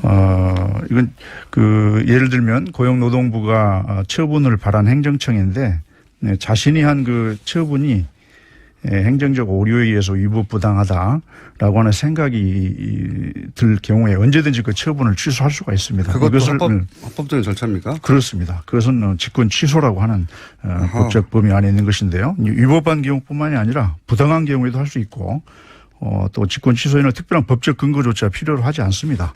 애당초 처분을 발할 권한에는 그 처분을 취소할 권한도 포함되어 있기 때문인데요. 말하자면 고용노동부 장관이 종래 전교조에 대한 법의 노조 이 통보 처분의 위법 또는 그 부당함을 이유로 해서 직권으로 취소할 수가 있고 이 경우에 법원이 전교조 법의 노조 통보 처분 취소 청구를 각하함으로써 소송을 종결할 수가 있다. 이렇게 저희들 주장합니다. 행정부 권한으로 할 수 있는 일이다. 네. 그것은 헌법재판소에서도 설시를 하고 있습니다. 아, 그래요? 네. 헌법재판소에서도 예.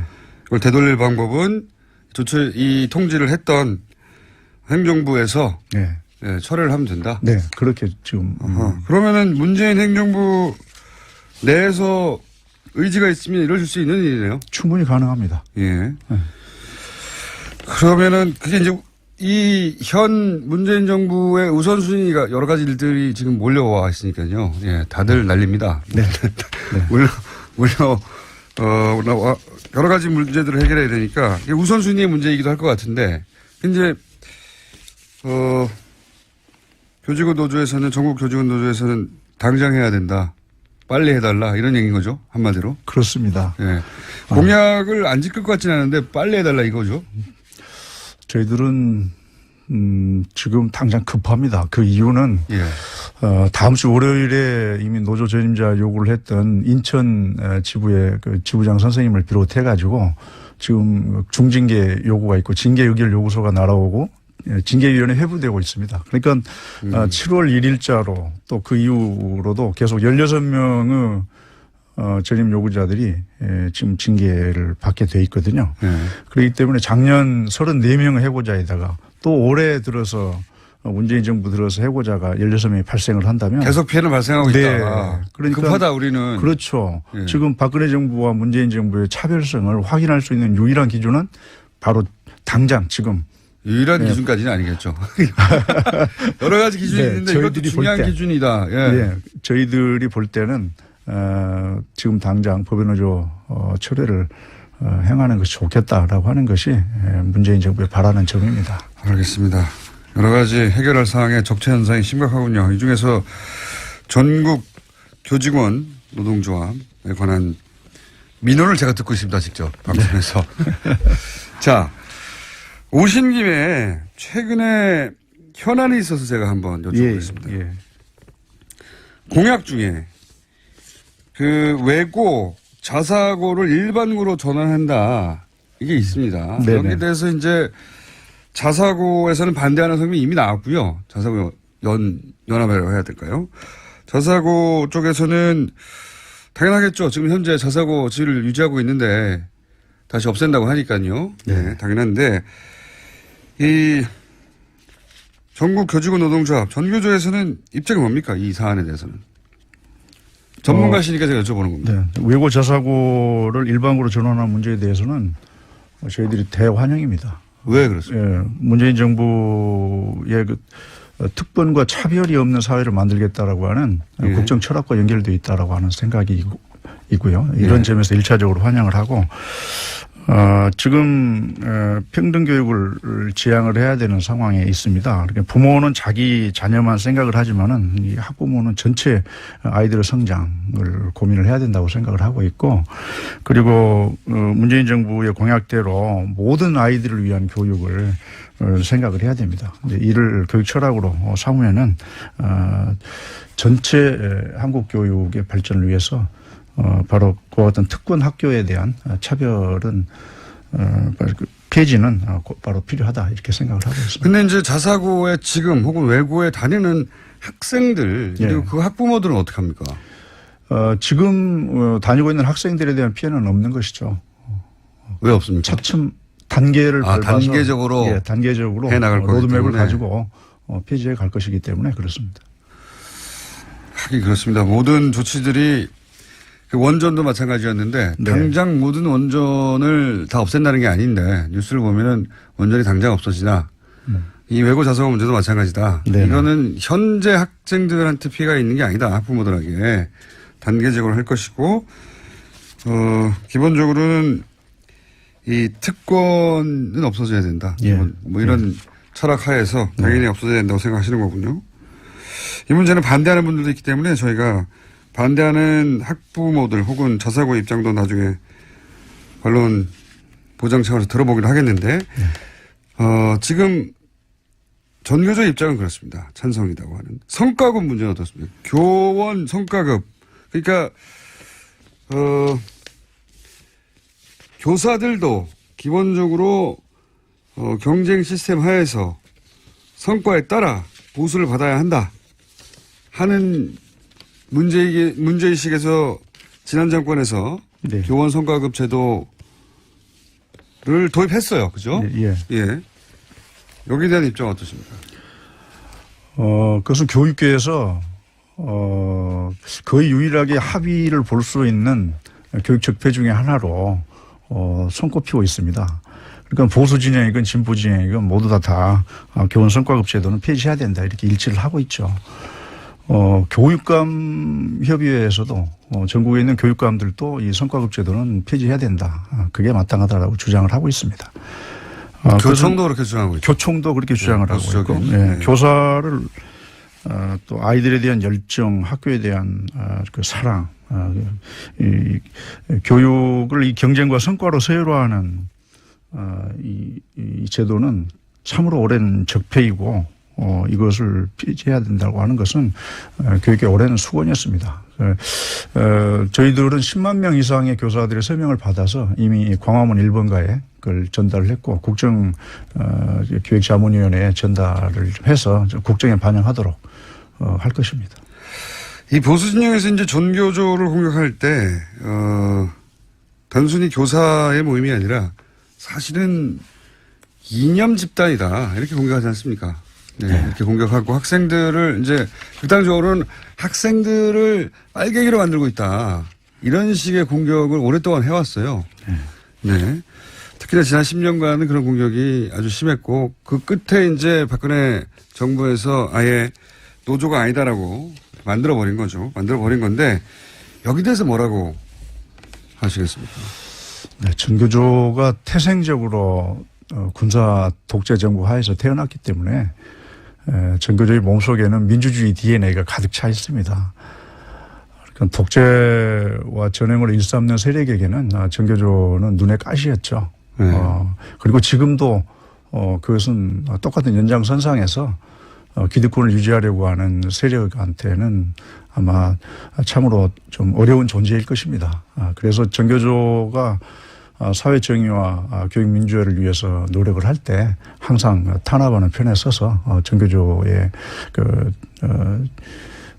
활동들을 활동을 제어해 왔다, 탄압을 해 왔다.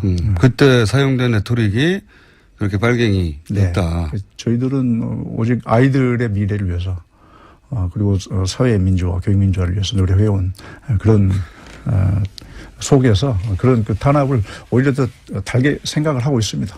그것은 우리들의 자양분이다. 민주주의를 성숙하게 하는 그런 자양분으로 생각을 하고 더욱더 열심히 활동을 할 것입니다. 알겠습니다. 오늘 나오신 이유는 한마디로 말해서 공약인데 빨리 해달라는 거네요? 네.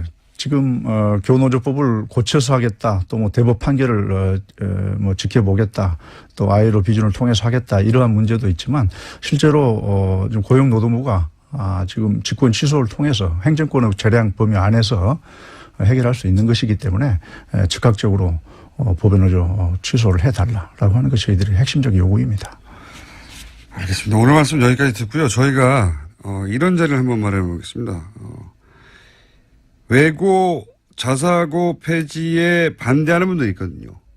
네, 그러시겠죠. 그분들과 함께 동시 토론을 마련해가지고 그때 다시 한번 모셔서 왜 이런 주장을 하는 전국 교직원 노동조합이 필요한지 그때 존재 증명을 한번 해주십시오.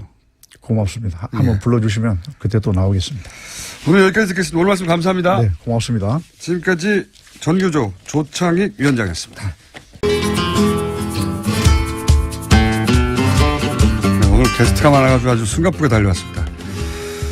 황요익 마칼렘스트, 굉장히 인기 코너인데 오늘 전화 연결이네요. 네, 점점 불성실해지고 있는 황교익 씨 전화 연결해보겠습니다. 안녕하십니까?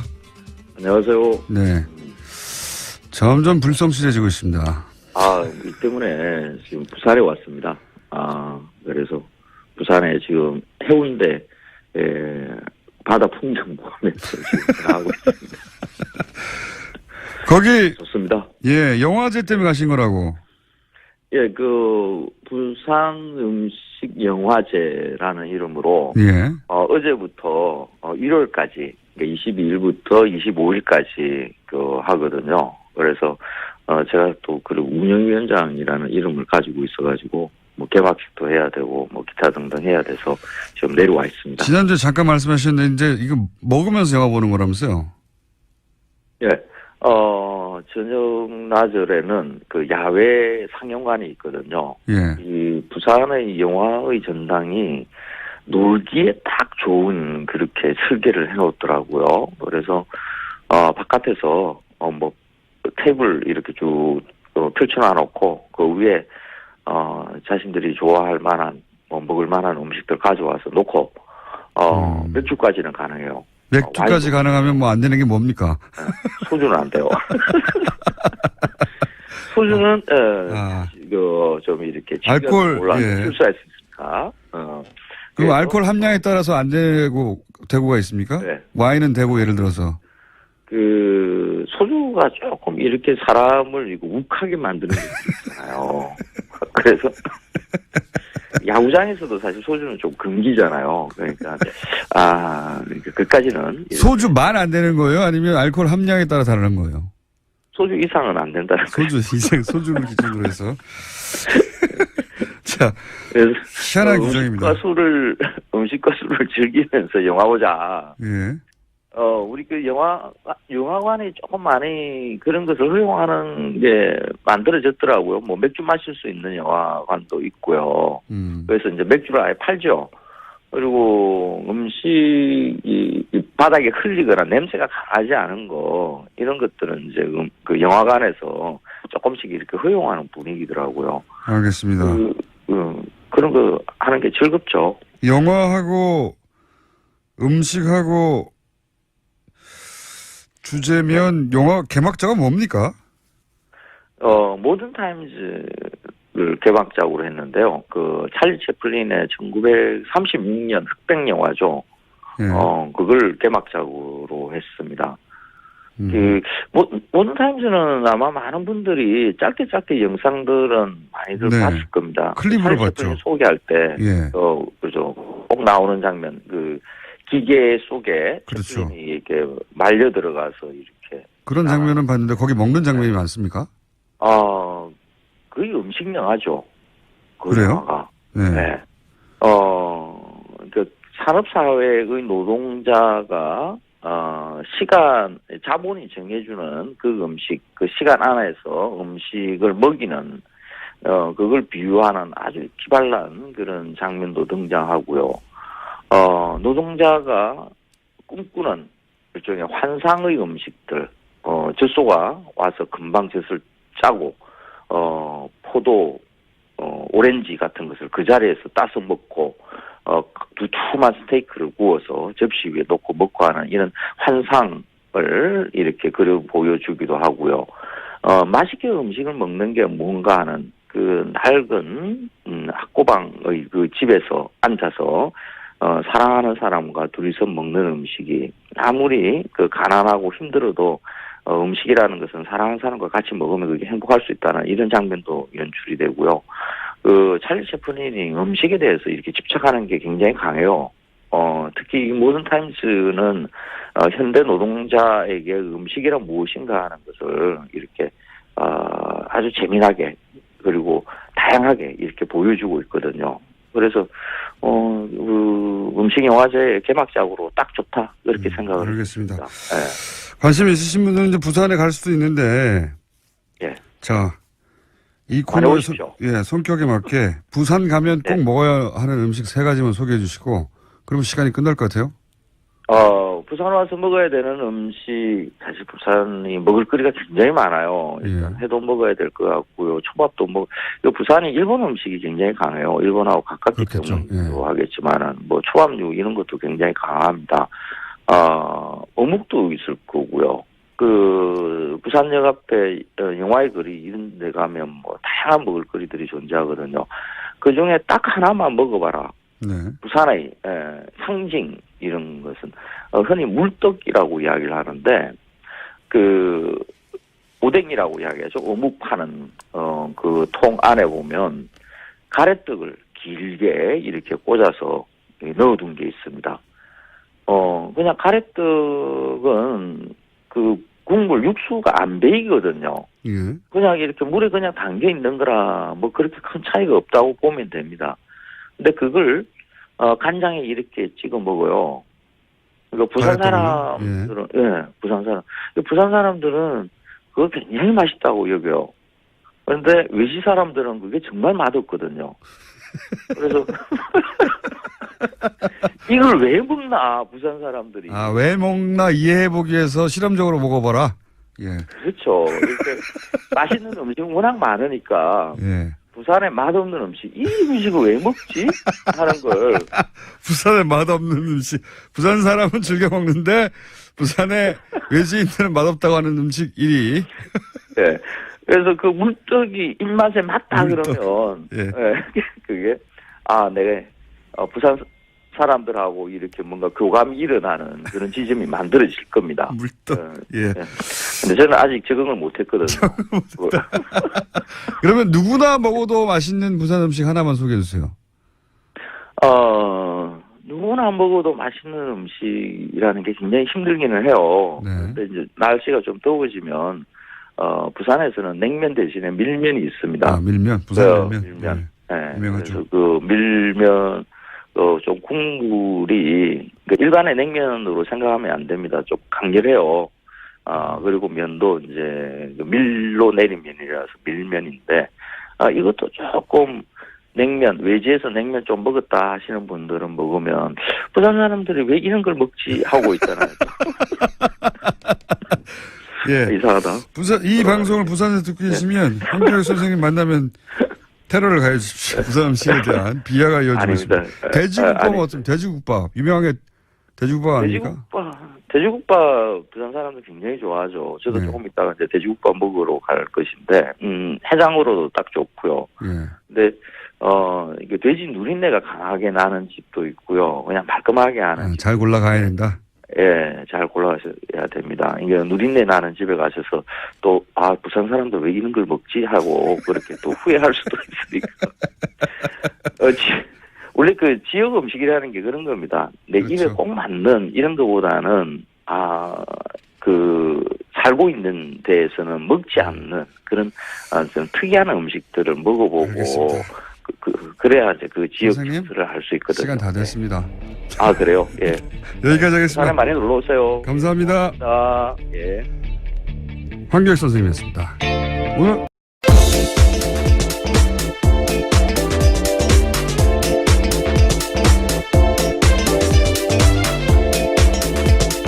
시사인의 김은지입니다. 자, 오늘도 뉴스를 달려볼까요? 한 주의 마무리입니다. 네, 문재인 대통령이 어제는 로이터 통신과 인터뷰를 했습니다. 한미가 합의한 사드 배치 일정의 구체적인 내용을 처음 공개했습니다. 문재인 대통령은 당선 이후 보고받은 바에 의하면 원래 금년 하반기까지 사드 발사대 1기를 야전 배치하고 나머지 5기는 내년에 배치하기로 스케줄이 합의됐다라고 밝혔습니다. 그 뒤에 말도 있지 않습니까? 예. 그러나 어떤 전례에서인지 알 수 없지만 탄핵 국면에 들어서고 난 이후에 이러한 절차들이 서둘러졌다라고 말했습니다. 이게 대통령발 단독이에요. 네, 그렇죠. 로이터 통신에게 단독 뉴스를 준 겁니다. 이게 굉장히 중요한 메시지인 것이 한미 동맹의 가장 중요한 매개체가 된다고 오랫동안 지난 정부에서 얘기해왔던 이 사드 배치 관련해서 대통령조차 어떻게 된 건지 모른다는 거죠. 예, 말이 안 되는 거죠. 가장 중요한 무기체계라고 하는데 대통령이 군 통수권자가 어떤 연유인지 알 수 없는 상황에서 원래 스케줄이 바뀌었다. 왜 바뀌었는지도, 어떻게 바뀌었는지도, 누가 바꿨는지도, 어떤 절차를 거쳐서 바뀌었는지 모른다. 조사하겠다는 얘기죠. 예. 저는 엄중 처벌해야 되는 사안이라고 봅니다. 아무런 기록도 남기지 않았다는 얘기고요. 예. 그래 놓고 한미 동맹이 중요하다는 얘기 백날 하면 무슨 소용입니까? 대통령도 모르는 사안인데. 자, 그런 단독이 하나 나왔고요. 다음 뉴스는요? 네, 또 연이어서 어제 로이터 통신과 인터뷰에서 눈길을 끄는 부분이 있습니다. 중국의 역할론도 강조했습니다. 문재인 대통령은 중국의 도움 없이는 대북 제재가 성과를 거둘 수 없다면서 북핵 프로그램 통제에서 중국이 더 큰 역할을 해야 한다고 기대한다고 밝혔습니다. 또 다음 달 열리는 G20 정상회의 때 시진핑 중국 국가주석을 만나서 사드 배치 이후에 중국이 취한 보복 조치를 철회하도록 요청하겠다고 말했습니다. 최근 중국에서 어젠가요? 그저께인가요? 네. 최근 이제 한미 간 오간 보도 내용 관련해서 환영 메시지가 나오기도 했죠. 유화적인 제스처를 좀 취하겠다는, 우리가 좀 취할 테니 당신들도 좀 취해라, 뭐 이런 얘기겠죠. 네. 어제, 요즘 외신과 계속 인터뷰 중이네요. 예. 네, 한미 정상회담 앞두고 외신을 연차 인터뷰하고 있는 중입니다. 문재인 대통령이요. 다음 뉴스는요? 어제 강경화 외교부 장관은 렉스 틸러슨 미 국무장관과 처음 통화했습니다. 틸러슨 장관은 사드 부지 환경 영향 평가 등 국내법적 절차에 대해서 한국 내 민주적 절차를 존중한다라고 밝혔습니다. 강 장관이 사드 배치 결정 과정에 대한 문재인 정부의 재검토 작업을 설명하고 이해를 구하는 데서 나온 대답이었습니다. 이게 이제 문재인 특보가 한국이 이 절차를 밟아야 한다고 했더니 그 자리에 있던 마이클 그린 계속 며칠째 나오고 있습니다. 네, 그린이 빨리 해야 된다. 특례 만들어서 신속하게 해야 된다. 이런 걸 토대로 뭐 한미 동맹이 위태롭다는 호들갑을 떨었잖아요. 네. 그런데 이제 국무장관이 존중한다고, 예.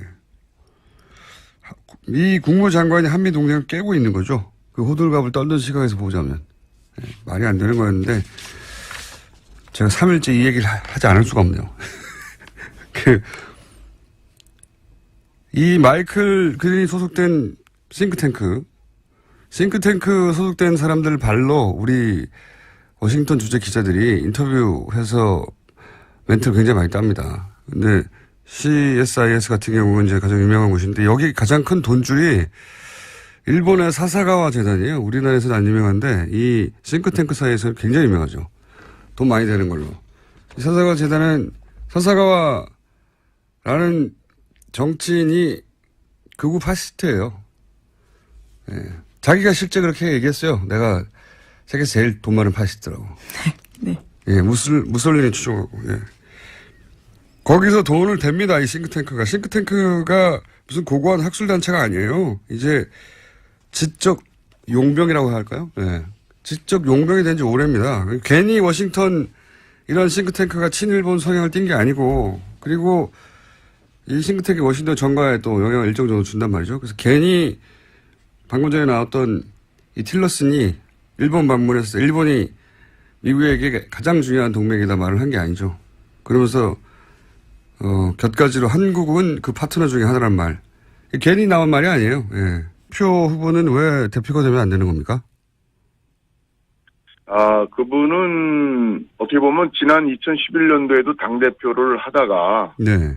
7개월 만에 이제 하차를 했습니다. 당시에 그 디도스 사건 처리 네네. 과정에 이제 당 지도부 또 최고위원들하고 뜻이 안 맞아서 최고위원들이 물러나면서 당 지도부가 이제 와해가 됐죠. 네.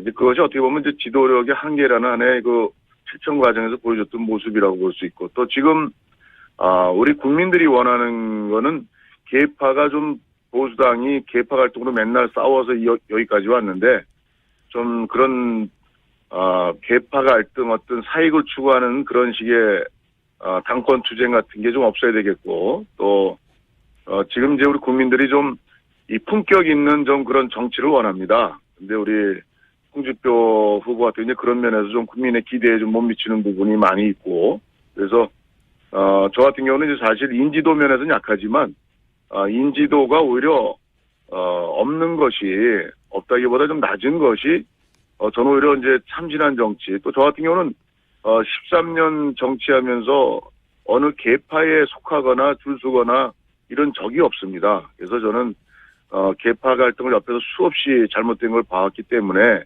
또 원유철 후보도 훌륭하긴 하지만 또 원내 대표로서 지난 자유한국당이 아주 참패한 그 또 눈꼴 사나운 모습을 보여줬던 지난 총선이요. 총선 과정에 그때 원내 대표였었죠. 그런 그 책임 있는 당이 여기까지 오는데 책임을 좀 져야 될 지도부의 인물들이 다시 이렇게 출마하는 것을 보고서 제가 인지도는 낮지만 사실은 인지도 낮은 것이 오히려 국민께도 당원이 볼 때는 좀 새롭게 일할 수 있는 그런 희망의 어떤 그런 새 인물이라고 생각해서 제가 가능성이 있다고 보고 그래서 저는 당을 개혁하기 위해서 좀 과감한 판단을 좀 했습니다.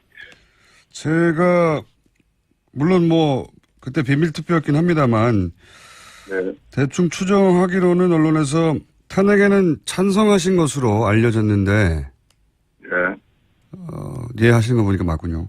근데 탈당은 또 안 하셨어요? 그죠? 저는 그때 그 탄핵이 사실은, 절차상이나 저는 좀 문제가 있었다고 생각을 합니다.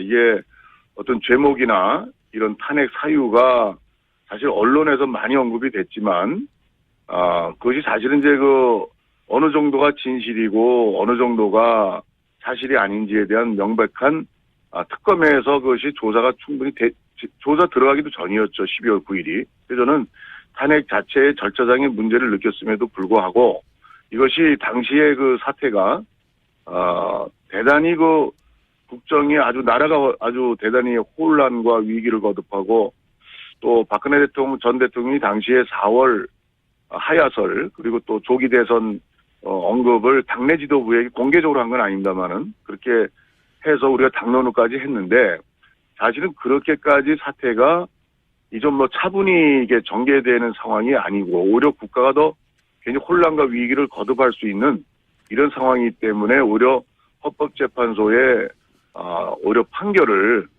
정확히 받아보는 그런 절차가 오히려 더 필요하겠다 싶어서 좀 그런 탄핵에 찬성은 안 했지만 정치적 그런 결정을 한 바가 있습니다.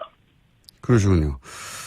탈당 문제는 네. 저는 그렇습니다. 이게 당 안에서 쭉 저 같은 경우는 어떻게 보면 친박도 전혀 아니고 권력 주변에 가본 적도 없고 어떻게 보면 의정 활동 또 국회직 활동 지역구 활동 열심히 했던 의원인데 근데 그 당에 어쨌든 공천받고 국회의원을 하고 있고 어쨌든 공동 연대 책임이 있는 입장에서 근데 탈당한다는 거는 뭔가 집에 불이 났는데 불 끌 생각 안 하고 또 책임지는 그런 자세에서 이 좀 나가서 어떤 해결하는 당시에 또 반기문 또 유엔 전 사무총장의 대선 후보로였던 옹립 이런 문제들이 정치적 계산이 깔려 있어가지고 그게 탈당한 그런 계산적 탈당에 대해서 저는 좀 찬성을 안 했고 무너져도 같이 우리 책임지고 당시 이제 새누리당에 그대로 몸을 담고 잘못된 거 있으면 최대한 고쳐야 되는 그런 방향을 가지고 탈당을 당시 안 했습니다. 탈당이 전부라고 생각하지 않았습니다. 알겠습니다. 자, 그러면 이 질문을 좀 드려봐야 되겠습니다. 자유한국당이 문재인 정부 출범 이후에 박수 쳐준 대목이 네. 거기에서 이제 일부 문제가 있다고 얘기를 했었어요. 예. 그러면은 전혀 문제가 없었다 그러면 사실 아무 상관이 없는데 일부 문제가 있었다고 하면 어느 정도는 대법원장이 얘기를 해줘야 되는데 아무 얘기를 안 했어요. 그리고 그다음 문제가 있었으면 징계위원회를 열었어야 되는데 징계위원회를 연 게 아니라 공직자윤리위원회라는 걸 열어가지고 약간 좀 무마하려고 하는 시도가 아니냐라는 그런 의문이 제기된 데다가 이 공직자윤리위원회 위원장이 또 사퇴를 해버리면서 결국은 지금 공전 상태거든요. 아무것도 안 이루어지고 있는 거예요. 이게 이제 하나의 이유고 또 하나는 이 아까 말씀하신 익명 게시판이 열린 다음에 초기에 올라온 글이 그 익명 게시판이 열리게 된 취지는 이게 원래는 실명제인데 실명으로 하면 대법원이나 법원행정처 쪽에 비판적인 의견을 제대로 못 실을 것 아니냐. 그래서 익명으로 하자 해서 열어놨던 거를 오히려 이렇게 거꾸로 돼가지고 이 전국 법관대표회의를 비판하는 내용이 올라온 거예요. 아하. 그러니까 판사들이 보기에는 이거는 이 대표성에 흠집을 내려고 하는 행정처 쪽의 음모가 아니냐. 그러니까 오히려 역풍이 불어버린 거죠. 아하. 익명 게시판을 열어서 이런 전국 법관 대표 회의에서 의결됐던 내용이나 이런 내용에 대해서 비판하는 내용이 올라오자 거꾸로 이제 법관들이 화가 나서 이 익명 게시판을 열었던 이유가 결국은 이 판사들의 요구를 이런 식으로 뒤에서 비판하려고 했던 거냐라고 거꾸로 물러가라 이런 얘기가 된 거군요. 네. 예, 그리고 게다가 또 하나 있는 게 지금 사실 이게 이야기하기 조심스러운 건데 익명 게시판이기도 하고 내부 게시판이잖아요. 네. 그러니까 외부에서는 사실 알 수가 없는 건데 법관 아니면 이게 거의 예, 이게 거의 실시간으로 지금 보도가 되고 있거든요. 누군가가 전달한다는 얘기네요. 네. 예, 그리고 게다가 지금 요새 올라오는 글들이 뭐 저는 언론 보도를 보고 알긴 했는데 이게 너무 수준이 낮다는 거예요. 그래서 이게 정말 법관이 쓰고 있는 게 맞냐. 그러니까 오히려 이게 정말 아니 뭐 법관들도 게시판에 가면 네티즌이죠. 뭐 그렇긴 한데 이게 법관 수준의 글이 아니라는 거예요. 그래서 오히려 일부 법관들의 아이디가 도용당하고 있는 건 아니냐. 뭐 그런 얘기까지 하고 있더라고요. 네, 그 정도다. 네. 네. 그래서 대법원장 물러가라는 얘기가 나왔다. 이 사안은 저희가 따로 한번, 왜냐하면 지금 현재 막 벌어진 일이고 진행 중인 일이라 오늘 여기까지만 할 텐데요. 마지막으로 한 가지만 더 여쭤보자면 어떤 일이 벌어졌는가 하는 정도만 지금 체크하는 건데. 네. 어차피 임기가 석 달밖에 안 남았는데 대법원장이 네. 굳이 퇴진을 요구하는 이유는 뭔가요? 간단하게 정리해 주십시오. 판사들 성향이죠. 판사들은 법률가거든요. 법률가 중에 법률가이기 때문에 임기가 하루가 남아도 아닌 건 아닌 거예요. 무슨 말씀인지 알겠습니다. 오늘 여기까지 듣겠습니다. 감사합니다. 네, 고맙습니다. 지금까지 이정열 전 부장판사였습니다.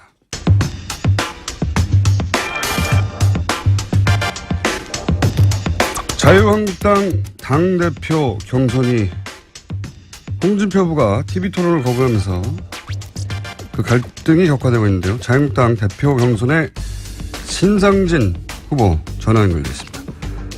안녕하세요, 의원님. 예, 수고하십니다. 안녕하세요. 네. 우선 간단한 출마의 변부터 왜 본인이 당대표가 되어야 하는지 말씀 주십시오.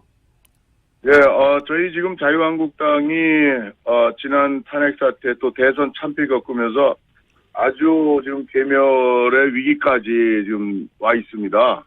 그래서 국민들로부터 이게 등을 돌렸고 국민들께서 그리고 이것이 이제 쓰러지는 우리 한국당을 좀 건전한 보수로 이기 위해 정말 리모델링하고 다시 세워야 되겠다는 그런 그 취지에서 제가 출마를 했습니다. 그동안 우리 한국당이 과거 지도부의 인물로는 우리 시대 변화에 또 민심에 따라서 당을 바로 세우기가 힘들다 이런 판단에서 제가 감히 나섰습니다. 예, 그리고 저는 성남시 중원구 지역구인데요.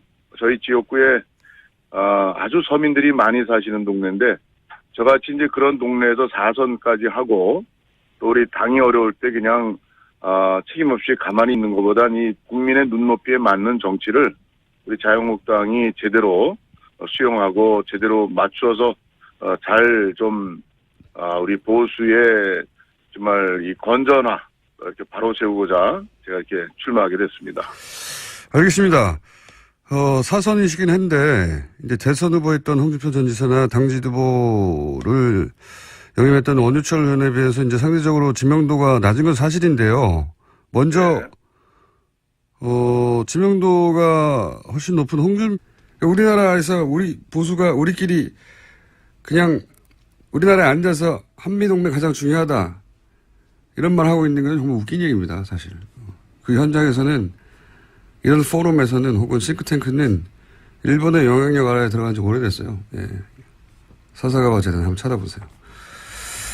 그런 일본 영향력에 바이어스 걸린 사람들을 멘트를 따서 문재인 정부가 한미동맹을 위태롭다라고 하는 거는 웃긴 이야기입니다. 왜냐하면 이런 포럼에 가면 한국 관련 나오면 일본 시각이 고스란히 그 주류 시각처럼 전해져요. 그 일본 시각 예를 들어서 한국은 미국보다 중국에 더 가까워지고 있고 최근에 그래서 미국이 덜 중요하고 이런 얘기가 나옵니다.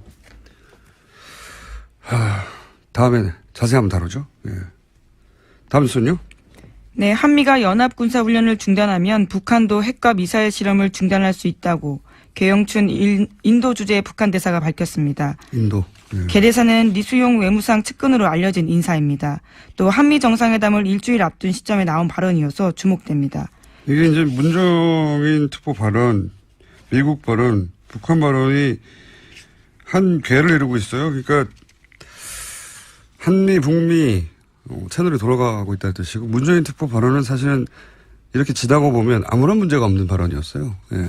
아무런 문제가 없는. 그래서 박지원 국민의당 전 대표가 시기와 내용도 문제가 없다라는 식의 이야기를 했었죠. 이런 뉴스를 보고 종합한 거죠. 네. 그러니까 그 호들갑은 무지했거나 의도적이었거나 둘 중에 하나입니다. 다음 뉴스는요. 문재인 대통령은 올해 하반기 공무원과 공공기관의 블라인드 채용제 실시 의지 밝혔습니다. 특별한 경우가 아니면 이력서에 학벌이나 출신지, 신체 조건 같은 차별적 요소를 기재하지 않도록 하겠다고 밝혔습니다. 이거 원래 10년 전부터 그렇게 하기로 돼 있었는데 그동안 안 한 거죠. 거꾸로 우리 보수가 그렇게 따르고 싶어하는 미국에서 사진, 신체 정보 요구하면 소송당해요. 심지어 우리 이력서에는 부모, 직업, 예. 학력까지 쓰라고 되어 있는 경우가 많습니다. 소송당할 내용들입니다. 이게 표준이 돼 있죠. 10년 전에 하자고 했는데 공기관도 안 따르고 있죠. 그래서 공기관부터 공무원부터 하겠다는 거고요. 다음 뉴스는요. 여야 간의 국회 정상화 논의했습니다. 하지만 합의점 찾지 못했습니다. 추경 정부조직법 심사가 밀리게 됐습니다. 다만 인사청문회는 열리게 되는데요. 어제 더불어민주당 우원식 원내대표가 이와 같은 소식을 전하다가 눈물을 흘렸습니다. 우 원내대표는 자유한국당이 정권교체를 인정하지 못하고 있다. 대선 불복이다. 국민의당도 섭섭하다. 이렇게 밝혔습니다. 이 이야기는 저희가 3부에서 우원식 원내대표를 직접 연결해서 어떤 의미인지 들어보겠습니다. 자, 오늘 게스트가 많거든요. 다음 뉴스는요. 네, 정유라 씨나 최순실 씨 소유로 된 독일 재산이 없다고 TV조선이 보도했습니다. 현금화해서 모두 썼거나 다른 사람 명의로 바꿨다라는 건데요. 검찰은 정 씨가 소진한 돈이 삼성에서 받은 돈 등 불법으로 세탁한 돈일 가능성이 높다고 판단하고 있습니다. 그렇기 때문에 찾기 어렵다라는 고충도 토로하고 있습니다. 이게 저는 영장 기각이 계속해서 대단히 아쉬운 것이, 그리고 문제가 있다고 생각하는 것이, 예를 들어서 비싼 말과 함께 계속 이동했거든요. 엄청 돈이 나갔겠죠. 예. 그러면서도 몰래 그 주택을 구해서 숨어 다녔잖아요. 예. 돈도 계속 쓰고, 그리고 변호사비는요.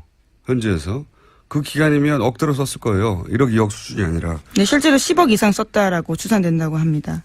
그리고 현재 정유라 씨 명의로 된 재산이 아무것도 없고, 그랬다는 얘기는 돈을 현금으로 다 바꿨거나 다른 사람 명의로 바꿨거나 이런 거잖아요. 그러니까 눈앞에서 재산 은닉을 하고 있는데, 그래서 사실은 정유라 씨를 구속해서 수사할 충분한 시급한 사안들이 있는데, 이건 페이퍼상의 정말 논리라고 봅니다. 재청구해야 된다고 보는데 과연 재청구해서 될지 모르겠어요. 지금 같은 상황에서는. 그 속에 이유가 있다고 저는 개인적으로 생각하는데. 자, 다음 뉴스는요. 정유라 씨가 해외 도피 중에 지인들한테 쓴 편지 내용 또 나왔습니다. 이번에는 최순실 씨 비서 안모 씨에게 쓴 편지 내용입니다. 법률 용어를 동원해서 변론 대책까지 지시했는데요. 특검이 편파 수사를 한다는 주장을 해야 한다. 특검 목적은 박근혜 대통령 탄핵임을 밝혀서 수사가 무죄 추정 원칙을 벗어난 것이라고 해야 한다라는 내용 등이 쓰여 있다고 합니다. 그러니까 어리숙한 연기했는데 아니었어요. 예, 지금 대응하는 걸로 봐도 그렇고, 다시 한번 구속 수사의 필요성이 있다, 저는 생각합니다. 자, 다음 뉴스는요. 네, 어제도 박근혜 전 대통령과 최순실 씨의 뇌물재판 열렸습니다. 관련해서 최순실 씨가 재판을 받던 중에 변호인의 휴대전화를 작동하다가 들켰습니다. 검찰이 강하게 문제제기하면서 재판장도 최 씨에게 경고했습니다. 변호인의 전화로 외부와 메시지를 하고 있다는 의혹인 거죠? 네, 이번만이 처음이 아니고요. 지난번에도 있었다라고 검찰이 문제제기했습니다. 재판정에서도 이러고 있으니까요. 재판정이 아닌 곳에서는 항상 해왔다는 합리적 의심을 가질만 하죠. 자, 다음 뉴스는요. 최태원 SK그룹 회장이 박근혜 전 대통령 재판의 증인으로 어제 참석했습니다. 대통령과의 독대 당시에 최 회장은 동생의 가석방을 언급했고, 박근혜 전 대통령은 SK의 출연 금액을 직접 확인했다고 진술했습니다. 대통령이 직접 돈 얘기하기 쉽지 않은데 얼마 내느냐고 물어봤다는 거 아닙니까? 네, 안종범 전 수석 불러서 직접 금액 확인하고 감사한다라는 이야기까지 했다고 합니다. 관련 조사 나올 때마다 웃음이 나와요. 예. 최태원 회장이 직접 진술한 부분입니다. 그러니까 독대니까 둘밖에 모르는 얘기인데, 그동안 안종범 실록에 의해서만 간접적으로 전해지다가 당사자가 나와서 돈 얼마 내냐고 물어봤다. 예. 재밌는 뉴스입니다. 네. 그래놓고 자기는 전혀 국가를 위해서 한 일이고, 예. 돈이 어떻게 요구하는지는 몰랐고, 요구한 적도 없다고. 다음 수는요? 네, BBK 사건의 김정균 씨가 자신의 트위터에 쓴 글이 눈길을 끌고 있습니다. 어제 올린 글인데요. 2007년 대선 직전 박근혜 전 대통령의 변호인인 유영하 변호사가 자신에게 기획 입국을 제안했다고 주장했습니다. 이런 김 씨의 주장에 대해서 유영하 변호사는 트위터 내용을 보지 못했다면서 상식적으로 판단해보라고 말했다고 하고요. 검찰은 공식 입장을 내고 김 씨의 주장은 과거 수사와 판결을 통해서 허위로 판명된 내용이라고 반박했습니다. 이게 무슨 진실 공방처럼 보도가 됐는데 새로운 게 아니에요. 이미 진작에 이혜원 의원이 마침 그러고 보니까 이혜원 의원 인터뷰도 하네요. 당대표 후보로. 주장해 왔던 거예요. 예. 당사자가 김경준 씨가 자기를 보러 온 사람이 누구라고 말한 거 아닙니까? 당사자가. 그렇죠. 2007년 당시에. 예. 이혜원 의원도 진작부터 주장을 했었고요. 근데 여기에 대해서 유영하 변호사 상식적으로 판단해보라고 하는데 뭘 상식적으로 판단해보라는 건지 모르겠는데 이걸 진실 공방인 것처럼 몰고 가면 이건 물타기입니다. 이게 기사가 되려면 왜 당시에는 유영하 변호사 대신에 이혜원 의원이 뒤집어 썼는가. 그리고 이혜원 의원한테 크로스 체크를 해야지 규정에 맞는 기사인 거죠. 예. 검찰 주장을 고스란히 똑같은 무게로 실을 게 아니라. 예. 이유가 뭘까? 이혜원 의원에게 잠시 물어보기로 하고요. 예. 오늘 여기까지입니까? 네. 자, 오늘 미니 인터뷰가 또 하나 있어가지고 여기까지 하겠습니다. 시사인의 김은지였습니다. 감사합니다. 저희가 미니 인터뷰를 짧게 잡았는데 전국 판사들이 대법원장 사퇴를 요구했는데 이게 30년 만의 일이라고 합니다. 어떻게 된 일인지 이정열 전 부장판사 잠시 연결해 보겠습니다. 안녕하세요, 판사님. 네, 안녕하세요. 네, 요즘 자주 연결합니다. 네, 네, 그렇습니다. 이게 이제 아주 긴 사연인데 오늘은 간단하게 무슨 일인지만 짚어보겠습니다. 제가 아는 요약본을 말씀드리면 국제인권법연구회가 있는데 다소 진보적인 의제를 다루는 연구하는 곳인데 공부하는 곳인데 양승태 대법원장 하에서 이 연구회 활동을 제약하려는 의혹이 있었고 그런데 알고 보니까 관련해서 블랙리스트가 있다는 의혹도 동시에 또 제기가 됐습니다. 후에. 그래서 법관들이 모여서. 둘 다 의혹이 아니고요. 둘 다 사실일 거예요. 네. 네. 사실이라고 생각하시는 것이고 사실이라고 볼 만한 정황도 여러 가지 있었죠. 그래서 이제 법관들이 모여서 의결을 했어요. 그렇죠? 그리고 이제 게시판도 열렸습니다. 익명 게시판이. 거기서 이런 요구들이 나온 거죠. 대법원장 왜 아무런 얘기가 없냐. 우리가 모여가지고 이 문제를 제기했는데 블랙리스트 관련해서 대법원장 반응이 없다. 사퇴하라. 이렇게 된 거죠. 네, 그렇죠. 이게 요약본인 거죠. 예. 주로 어떤 이유로 그 판사들이 사퇴하라는 내용을 여기다가 이 게시판에 익명 게시판에 계속 올리고 있습니까? 일단 최초 두 가지 이유가 있는데 하나는 이 처음에 조사가 있었잖아요. 네, 진상조사 보고서가 제출이 됐는데 블랙리스트에 아무 얘기가 관한 없었던 거예요. 블랙리스트도 그렇고 국제인권법 연구에 관련